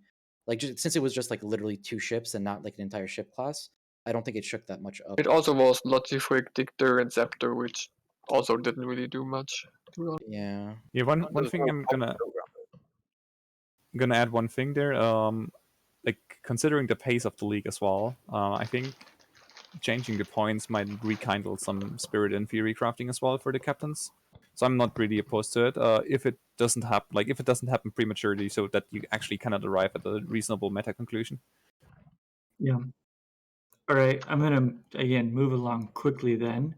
Regarding the pace of the league, what would you guys think if we doubled 2 weeks a match? Like, do you think that would hurt people and we'd just get, people not being able to bring 5 and huge headaches? Or do you think that would increase interest and, oh, crap, maybe we should actually practice because now it's 2 times a week? Do you mean 2 matches a week, not 2 weeks a match? Well, you said one Yeah, every 2 sorry. weeks. Yeah. Two matches a week. I'm sorry. I was like, what? Where's that an idea? Sorry, what? Hello? No. Just, I mean, that's a double-edged sword, right? Both ways. Like, it could super, kindle interest, make this amazing, or people are just like, shit, I can't get 5 people 2 times a week to show up, and the league just crumbles. Like, what do you guys think about that? Like, increasing the. I mean, I think based on what we've seen, we've already had that happen, right? With 1 match a Mhm. week. Mm-hmm. And I think like in a situation presently where there's no rewards and you're just banking on motivation, it could go poorly, I guess. I'm not sure, to be honest. Any other opinions there? Because yeah, I have no clue. Like I said, double-edged sword. It could go amazing. It could crumble to. Minute we've Depends got the how- weekend, so we've got the depends time how- difference isn't that much of an issue because you can play late, but I won't want to be playing late during the week if people are working. Like It's a- especially with teams with split time zone. Like I know we have certain issues with that where not everyone is always available at the same time. Sometimes finding one date to be sure, and then practice is sometimes a hassle. So could be a little bit complex, for sure. On the other hand, like getting more done in less time kind of doesn't drag the whole thing out a bit. So you could actually like reasonably expect people to care a little bit more and put a little bit more effort if you don't expect them to be there for 6 or 7 weeks. Like if you say, okay, this thing is going to be done in less than a month, then people might be more willing to put in a little bit more effort because, yeah. because I wouldn't want to put in 2 matches over the course of 2 matches a week over the course of 6 weeks or 7 weeks. But it's a different thing to put in like 2 matches a week over the course of 3 weeks. Yeah, Yeah. I agree with that. And with the time zone thing, Pikachu, and he's in chat right now, he said literally that would just DQ me instantly because, right, he's in India. A bunch of people are in different time zones. So that would be, really hard for twice a week them to figure that crap out because they're alarm clocking and stuff. So that kind of stuff is a big deal. But yeah, I mean, I man, if we could do this whole league in half the time, that might kindle some interest. Be like, oh snap, let's get on it. Shorter time. You're not sitting around for 7 weeks, feeling like the end's never going to show up. I played 2 matches fairly quick. I played you, Jose, didn't we? It was early in the week, and I definitely felt that I didn't have as much time to take away from one match before I was playing the next match. Yeah, Dinar, you've been kind of quiet. Any thoughts on that? I mean, it's kind of tough. I would be great for my team particularly because one of the issues being one of the newest teams in the league is we don't have all the connections. The thing with all these people, a lot of these people on the ATA play, each other, scrims each other's teams all the time. We don't have that. We don't have the infrastructure to have reliable scrim partners all the time. It would help us play more, and we'd actually get a lot better because we just get to play more. But so that would be good for us in a lot of ways because we have the drive to play more, but we just don't have the ability. Fair. I think that's just gonna have to get shelved until we can, get Thunderdome up with maybe some motivation to play type of, read into that what you will. But yeah, okay. Yeah. We are conscious of engagement and how long this runs for, but you have to remember that there's a lot of factors that went into this in terms of us arranging it and stuff. Yeah, I think changing it mid-league would be the worst thing you could do. I don't think we're going to do that. Everybody's no, agreed this on is that. just Yeah. way forward for sure. I just, spitballing ideas while you guys are all. I think if we're just gonna talk about like general format stuff, I'll just throw this out there. I hope I'm not ruining any plans. No, But no plans. I do prefer the weekend tournament approach personally. Yeah, for sure. I Me thought that too, those- Bap. Yeah. Well, it's not only okay, I understand for you, but it's not only because of that. I think that there was actually a lot of value to the opens in terms of like, I don't know how to say this, but community outreach, I guess. Like, I don't know how to say it, but just having it like these open things and then having like a more serious portion that pops up, like, I don't know, maybe it's every month or something, like, I don't know. Having like one weekend per month where there's like a serious thing that happens, and then of course you have your teams and they come together and you can practice in the intermediate if that's what you want to do. But I think that format is a little bit better and just a little bit more open ended, and I don't mind like committing a weekend, but just the league for me is like other people have said the same thing. Yeah. There's other teams. So I'll take Bayard J's team for example. Super keen guys. They want to play in a tournament format, but they could not commit to they couldn't have commit to the league format. But for us as well, and for me in particular, and for the other members of the staff, if you will, in future, unless big long term, unless CCP introduce something that's shitload more automated, I can't see us running a league that's going to basically end up running 2 months again. In terms of the time investment for us and for the players, it's too much, and it does drag. I'm not going to lie about that. I think everybody agrees for that. Yeah, that was my sort of feeling as a player as well, and it's probably worse for you as organizers. So, well, the King of the Hill is a really good example. I really enjoyed that. King of the Hill can get fucked. We're not doing that again, dude. Making yelling at us because they didn't know when they were going to play and sat there on their thumbs for 2 hours while we're working our asses off trying to get everybody. Yeah, I think that first tournament was like pretty good. Like the play-in thing. The play-ins were great. Yeah, we'll do the play-ins. The actual first like tournament that we did before the King of the Hill. What did we do? Oh yeah, God, that feels like a lifetime ago. We did a tournament. We did a tournament, didn't we? We actually did a tournament. What? It was just brackets. We did a tournament. We did. Do you not remember? We did a tournament. I don't remember that at all. Zero Talent won. Zero Talent won it. Do you not remember where because we randomized the second half of the bloody thing, didn't we? And everyone fucking whinged about it. Yeah. Oh shit. Yeah. Do you remember? It's a lifetime ago, isn't it? But yeah, I personally want to do more stuff like that because it's better hype value. And you know, I'm scheduling the finals bracket at the minute, and that's going to be great. You know, the grand final is going to be best of 5, and I think that's going to be fucking cool. That'll be done on its own day, by the way. Don't worry. Well, going forward, then, if obviously, I agree completely. This 7-week league bullshit is pretty hard on everybody. Also, even just to try to keep the hype around. If we did, tournaments, how often would you guys recommend or like to see them happen? Maybe there are 2 weekend long tournaments, similar, and we just, hey, who's coming in and randomize seed.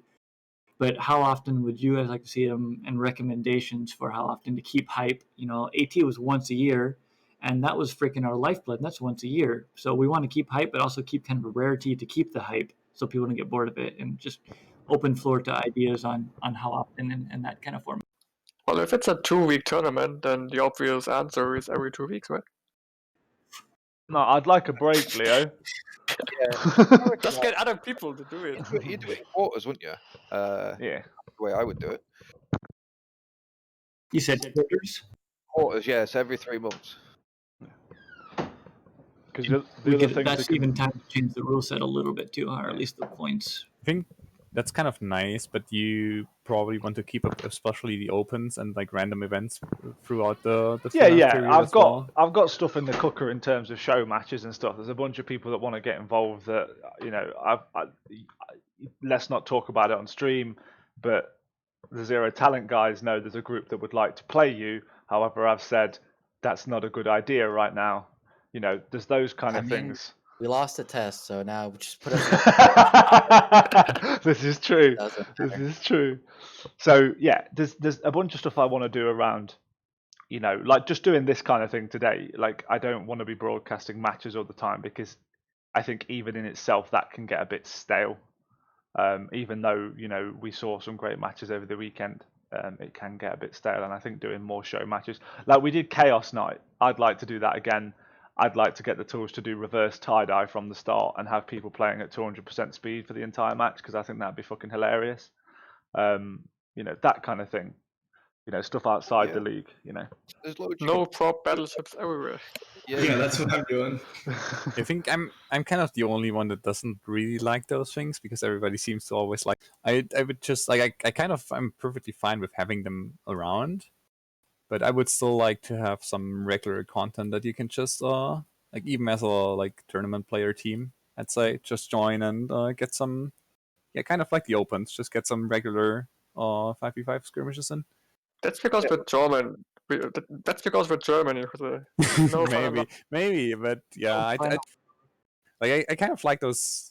I understand why people like them. I personally don't. So yeah, for me, just from a personal perspective, I would still like to have not like too much of a focus on those fun games.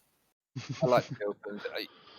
I met a few people that I didn't know because it was a low bar to get in, but it's great. You can do things like testimonials. The referees against Zero Talent. That sort. You can still make it fun. Or CCP versus production staff. Still waiting. Yeah, I mean, still waiting, Aurora.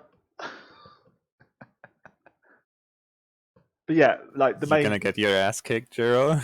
Have you seen the team she's trying to form, dude? Like, she's not getting like 4 guys from QA. She's like getting like not terrible players. Yeah, I've seen your Paladin team captaining. Oh, Miss Moses. Oh, we could see EVE-NT versus Streamfleet, that kind of thing. I think even what was the other group that wanted to do something? I can't remember for the life of me now.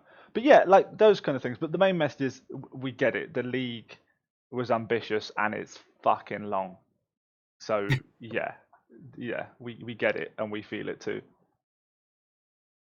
I don't even see what the point of this league part is when you're gonna have a final with the same players anyway.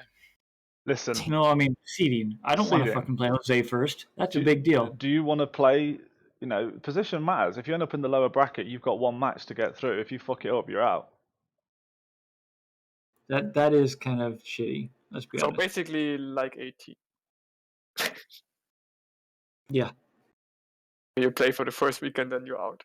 Yeah, I mean, if you had done like if you were going to use generally the same teams, if you had done one random tournament with random seeding, and then you would just use the results of that tournament for seeding for the next tournament, pretty much would have been the same, right? Yeah, Yeah, 'cause that's true. shafted being in Drifter, But without a doubt. but the thing is that just from especially from my point of view, the league has given us time, right? We developed the figure tool, shit out. we developed yeah, the for sure. ref rules. We've got a lot of infrastructure in place that ultimately A benefits a website, the fucking website, for fuck's sake. Like, you know, we've got it's given us the time and the pace to put things in place that ultimately will benefit us going forward. So, you know, it's a big time investment from everybody, but Yeah. it's paying off. Just so we're clear, I'm not saying that it was a terrible idea and it wasn't needed, but you're asking for feedback for future.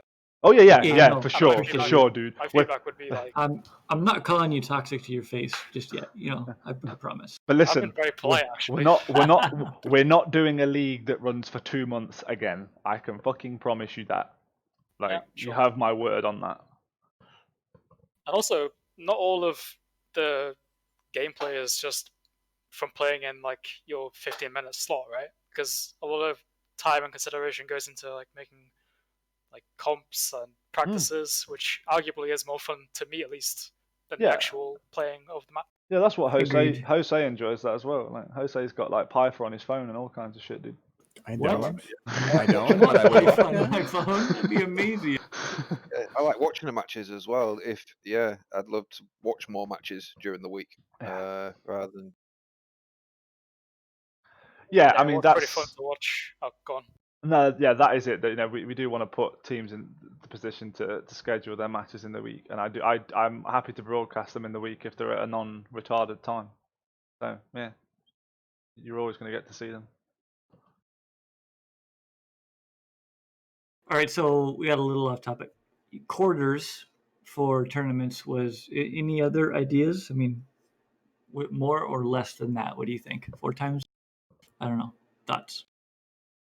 if you've got stuff in between them, like what we're talking about, the fun things, or just a one-off, King of the Hill sort of, just to break it up a little. Yeah, and there's also I not think- just us. Something else to remember is that Eve NT. I know I don't know if Bay's still in chat, but I know Bay's planning on doing something. I don't know how open he is about what he's planning, and ultimately, we don't want a conflict. Not just from a broadcast perspective, but ultimately, if we're hosting an event on the weekend and Eve NT are doing something on a weekend, I don't want to have 12 teams shared between us, and half of the teams for his event show up and half the teams for mine show up, and it fucks us both over. So ultimately having them spread out is just good for let's keep using that hashtag Eve Sports in general. Yeah, and if that's actually true that there's other tournaments on the way, I don't think any team wants to deal with 2 different formats at the same time. That sounds actual fucking cancer. Exactly that. And there has been discussion. So I think DTM said it, and I think Bay said it, and I'm on board with. I think Miss Moses said it as well. Is that she's actually just said it in chat, that having all of, so like us, DTM and ArtJ, having a central discussion around who's doing what when, so that we don't overlap and we don't cause confusion. And ultimately for us, it's better anyway, because it gives each of us a chance to break. I mean, Bay ArtJ knows it better than I do. Running this shit, you burn out, and you burn out quick. So spreading that load whilst keeping the content there is a win across the board for us all. Because I don't know, I can't speak for them, but I don't benefit. None of us in the group that are running this benefit from this financially. We're not doing it for some mad Twitch subs. We're doing it for the fun of it. But my White Claws. You can fuck your White Claws, dude. I mean, we could read what you just said in chat, Casper. It'd probably better if we just used like Streamfleet's Discord or something like that. I don't know. Actually, Yeah, maybe. wait, no, I think. Actually, yeah, I left that Discord, I believe. I think there's a reason we. Anyway, moving on swiftly before I cause an issue. Anyway, yeah. Let me just we need to message Miss Moses so she knows what I'm talking about. Carry on. I think we've been through quite a bit. Yeah, that, I've got some good feedback for us to go talk about also. So who actually determines the rule set in this? Casper, Jero, Lucas Kwan, Wild Things, Amelia, and Vordak. So we've agreed we're banning ECM. You can only bring one battleship go on. I don't think So- I'm fairly confident, and I don't know if this is going to rock the boat, but I don't think we'll be changing any rules mid-league. No, we've agreed on this since the start, and we told you guys that. So I think that's Yeah, I'm not We're saying to change halfway it. through now, so yeah, that's fine. Deleting Piper right now. uh-huh. But you guys don't use Eve simulation in game, dude? Ghost fitting. Yeah. I prefer in game to PIFA. Where's I my had to EFT? use Yeah, actually, same. I had to use in-game for like a week when the fucking Invus got renamed and my My Piper didn't God. work, and it was Oh, so, so no. annoying. Yeah, copying your fits across and then having to fit all your tank. Yeah. Yeah, like two Literally Invus missing, two Rigs missing. You're like, shit, years how of- are they? Like, years of fits non-functioning now. well, they work now again because Piper updated. The 1 week was rough. Right, but any EFT paste that was sitting in Oh a right, dump yeah, yeah. is It's, dead. can't you still import them in Piper anyways? Yeah, I Don't just think have you all the modules. can. I think Piper still knows how to. No, I Parse think that I actually tried that and was disappointed that it didn't work, but I'm not completely sure if that's true. Actually, I've got Somebody a should double check. question for you guys, the more seasoned AT people, and this kind of steps outside of gameplay. Production-wise, when you guys are watching these matches, and like everything outside of the match, so like upcoming fixtures, past, like anything to do with the match other than playing in it, is there anything you guys would like to see different? Like, so, Yeah. like I know the camera works crap. All right, I know it's bad. I know it's Do you not want me the to say it best. again though? No, but I know because people tell me all the time. But like, honestly, sometimes it's like the last thing on my fucking mind because I'm trying to get Integritas 16 players so they can play their fucking match or something, and I'll throw that shade out there, you know. So Damn. you know, it's. But that feedback is useful, and we do listen to it. You know, we had some feedback about I don't know. I was still showing a load of brackets that were off grid. The fucking lines that draw from the tactical overlay, we got rid of them. Just any kind of that feedback is useful. So we know camera works one. I am trying to learn how to use the non-orbital camera. It is a challenge because I've never used a tactical camera before. But yeah, Go on. I mean, All right. Sorry, go ahead. Yeah, one thing that I actually liked, not it wasn't on every match, but I actually liked the camera work quite often, especially at the start when you zoomed in, for example, on the battleships to check the guns. yeah, So, like those are really things that are great because you can actually get a sense of what's going on then. And I get that's really actually hard to focus on the action at one point because every viewer kind of wants to see a different thing, right? Mhm. And yeah, so yeah, like I really like some of the camera works you're doing, and I think it's actually like a big step up from some of the AT camera work. I mean, I think just to get some heat off Jero here for a second, I think it's not only the camera's fault. I think it's also the commentators. No offense, and I'm not going to name anyone, but the commentators should be helping you know what to look at. They're supposed to be the ones that know what's going on and have like the expertise. And usually that's how it works in like other esports, right? You'll get a commentator who has his own camera. And he's like, "Oh, I'm looking at this, blah blah." Then the observer will like follow him around and Mhm. look at what he wants to see because he knows what, presumably he knows what the audience wants to see. But The action's gonna be. I That think sort what of I've thing. noticed is that the commentators get lost sometimes, and sometimes they're not the most knowledgeable.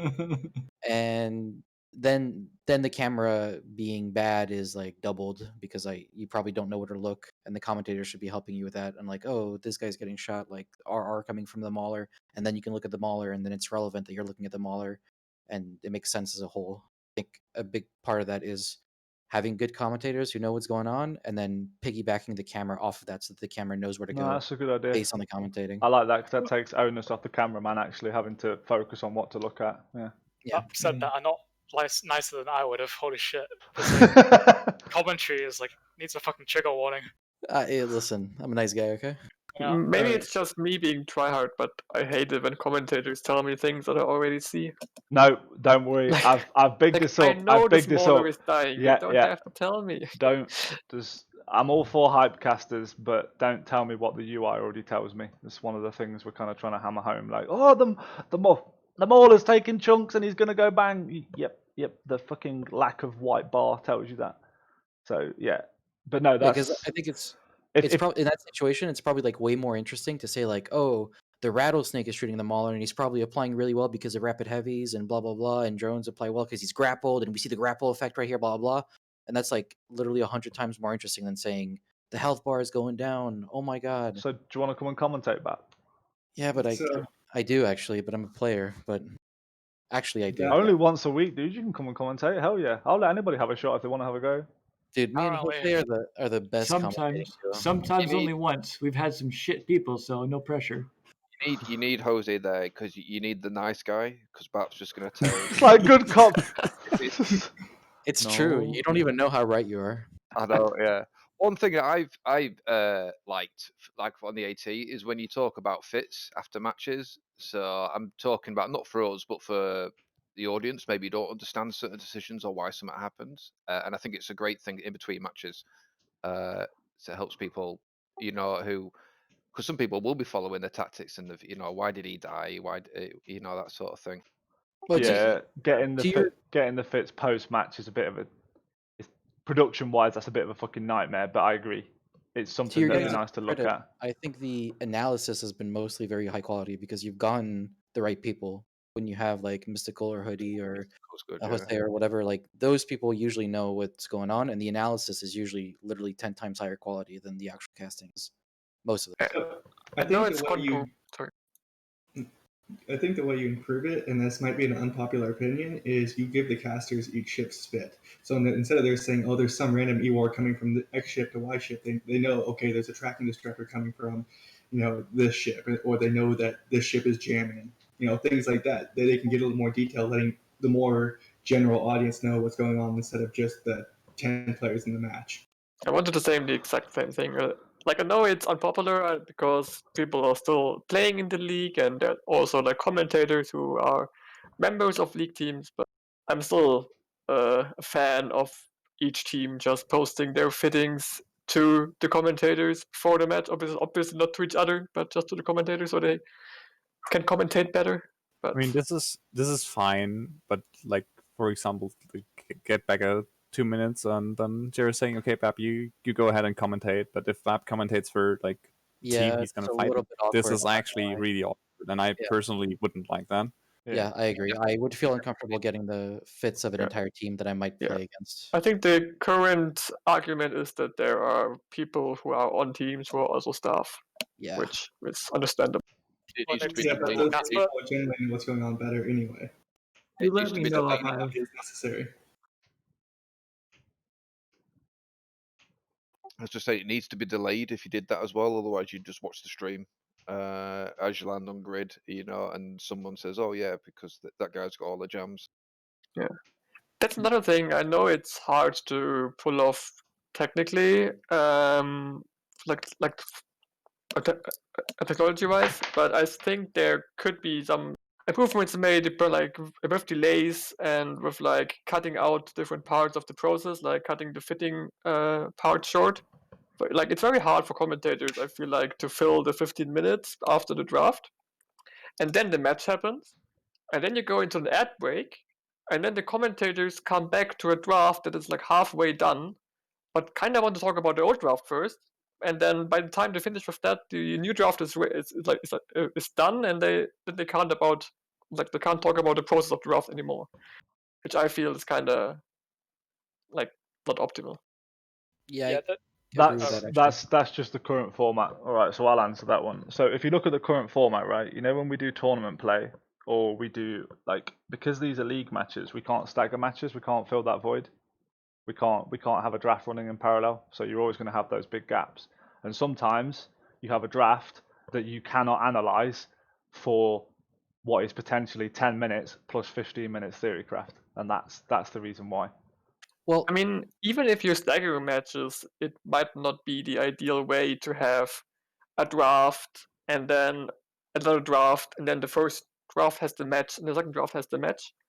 Yeah. It might just be easier to just cut out the 15 minutes of fitting totally. We have like draft, then like the commentators talk about the draft on the go and like for 5 minutes, and then you have the match, and you talk 5 minutes, and then you have a second match. Obviously, it's not 1-to-1 to what's actually happening. So it's lots of effort. Like I don't even know how you would do it, but maybe that's better. But broadcasting wise, obviously it wouldn't be live anymore then, which is kind of And that's the other sad. thing. But That's this is it, right? So what you're talking about is pre-recorded content, yeah. And a lot of people say you'll benefit from it. A lot of people say it'll be good. You just can't beat live. You I mean, can't. the only people who would notice it's not live is the 10 people playing, right? Yeah, Like all the other people it's not don't see the. it's not gonna happen from a technical perspective. I've got to do multiple recordings and then queue them up. I mean, I can have Yeah, a I mean, look. just throwing ideas here. Yeah. I think it would be a good change, but obviously it's lots of effort and Yeah, probably not technical feasible. I'm not sure what the solution is, but I agree that there's a small issue where when you get to the second draft, like if you're on game 2 of the day, Yeah. especially for tournaments, like the draft is like almost done and you haven't talked about it at all, and it's kind of weird. But I understand that there's probably some organization stuff. Yeah, because Makes Even it if that's the case, though, they don't discuss the initial bans or the first few Yeah. picks, really. Like, they just kind of like glance over the first part of the first half of the draft, and then okay. kind of get stuck on what to say for the next part. Well, this is it. See, we're now talking that we're not spending enough time on the draft. But what the previous complaints we had is that we're sat there looking at the draft for fucking 20 minutes, I mean, potentially 25 minutes. But it's if but your captains would ban something new in the first 3, maybe we'd have yeah, something to talk yeah. about. Maybe if you fuckers banned something else, maybe if we saw I don't know an Inquisitor ban up there, you know, we might have something to talk about. No, but I hear what Maybe you're you saying. should move like the add phase to the fitting phase, so that after the match you directly go into the new draft, like the teams do, without a 2-minute wait there, because Maybe. that's probably what caused the like getting into a halfway done draft. The stuff being said during the drafting is all good stuff. It's yeah, I enjoy it, you know, and they're not waffling, they're talking good stuff, and I think people enjoy it. Yeah, I think you're not always necessarily gonna have like the exact same people watching. I don't think it's necessarily bad to reiterate why people are banning X and Y, and you can have a discussion about it. Like, oh, why does it make sense to ban this with this, or why are you banning that? I mean, I think that's okay to repeat. I think that's totally fine. Yeah, for the but I most think part. the point that's important is like, for example, for me, I think it's way more fun to see commentators comment on the draft as it's happening and not talk about it afterwards. It just feels more live and more engaging. I don't. Oh, definitely. When they predict they're going to pick something and they pick something completely different, it's great. Yeah, that's like great. Yeah. Yeah, I've yet to see a caster actually get a draft like how we think of it in our heads when we do it. It's great. Yeah, I've yeah. seen it, but Right. It's again, it's better than the refereeing, but there has been some interesting. I thought, oh, that's a really good pick, and the drafters are like, the commentators are like, whoa, what's he doing? That's random, and I'm like, no, it's really good. Look, right, there's a reason I sit behind the fucking microphone in production, okay? Is that a rhetorical question? No, it's just like, I hear what you're saying. No, we hear you. It's just, I have another very minor feedback thing, and maybe that's exactly again me being a triad. But I hate it when you look up the ships, right, for so you can see the health bars, Mhm. and it isn't in order of the point value. It's always in order of the point values. It's not always in order of the point you value. find me a clip where it's not. Okay, right? Before will. every match, I'm telling to Casper, He's I need. gonna find you one that's recorded from somebody else. Oh Watch this yeah, drill. yeah. Is it on YouTube, Leo? Don't think so. I can check. Every time we say teams are arriving on grid, I'm furiously there trying to lock them up and put them in the right fucking order and make them match the draft. Yelled at all the time when I pass it over too early, and he tells me he doesn't have everybody in. I'm not ready. Literally every.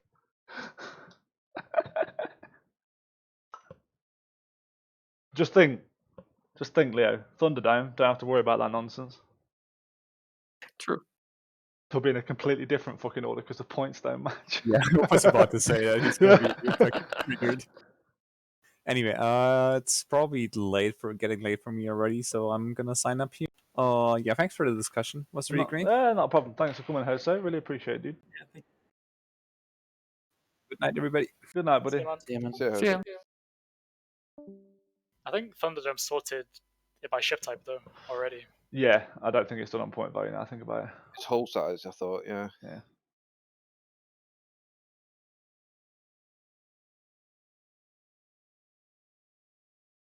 Right, I think, unless anybody's got anything else, what should have been an hour and a half stream is now at 3.5 hours. But it's For been. movie CM. It's been good. It's been We are not going down that line of conversation again. Okay. I'm sorry. With Which no one. conversation, sorry? I feel like if I repeat it enough times, eventually it's gonna like penetrate. You're gonna do it by accident. Not enough reason to use the word penetrate. Mm. That's always a good reason. Is that a wrap, Gerald? That's pretty good. I think chat. it is. I think that's a good discussion. We've got some notes. CCP have got some notes. Streamfleet have got some notes. BAP's got some notes. Do I? I What don't about a know. compliment? I don't like it. Delete stream. I've got one note. It says camera is trash. I mean, you know, you haven't really got a leg to stand on after losing to Testo, have you? Really? No, I don't. I take the L. I throw out You- the shade, but I take the L's. Okay? You didn't lose to Test, my friend. You lost to ECM. No, we lost the test. ECM just helped. I'm fine. Was there at any point when you didn't realise you was in trouble? When he When approached the we Vindicator. got jammed in the first 20 seconds of the game, I knew we're in trouble. I will not even tell you the sensor strength that I had on the snake. It is disgusting. But such is Here's life. the thing. Disgustingly high or disgustingly low? Hi. Oh, that sucks. Yeah. All right. Well, we're going to wrap it up there. So thank you to my captains for coming. It's been actually really good. Once the conversation started flowing, and I didn't have to say anything else, and Casper rocked up and just started asking all the good questions, and I was just like, yeah, you do that. I want to sit here and do nothing. Makes a change. Yeah, I think we're going to finish it there. Sweet. Thank you. All right. Cool. Thank you, everyone in chat. We're going to go raid a friend of mine who's just playing the game. He's a new guy. Just go say hello, scare the fuck out of him because he's only got a couple of viewers, but make him jump up on this raid, and we'll see you guys some point later in the week when these guys decide to arrange their matches. And let the raid fill up. Thanks a lot, guys. See you soon. In a bit. Wait. See ya. Wait.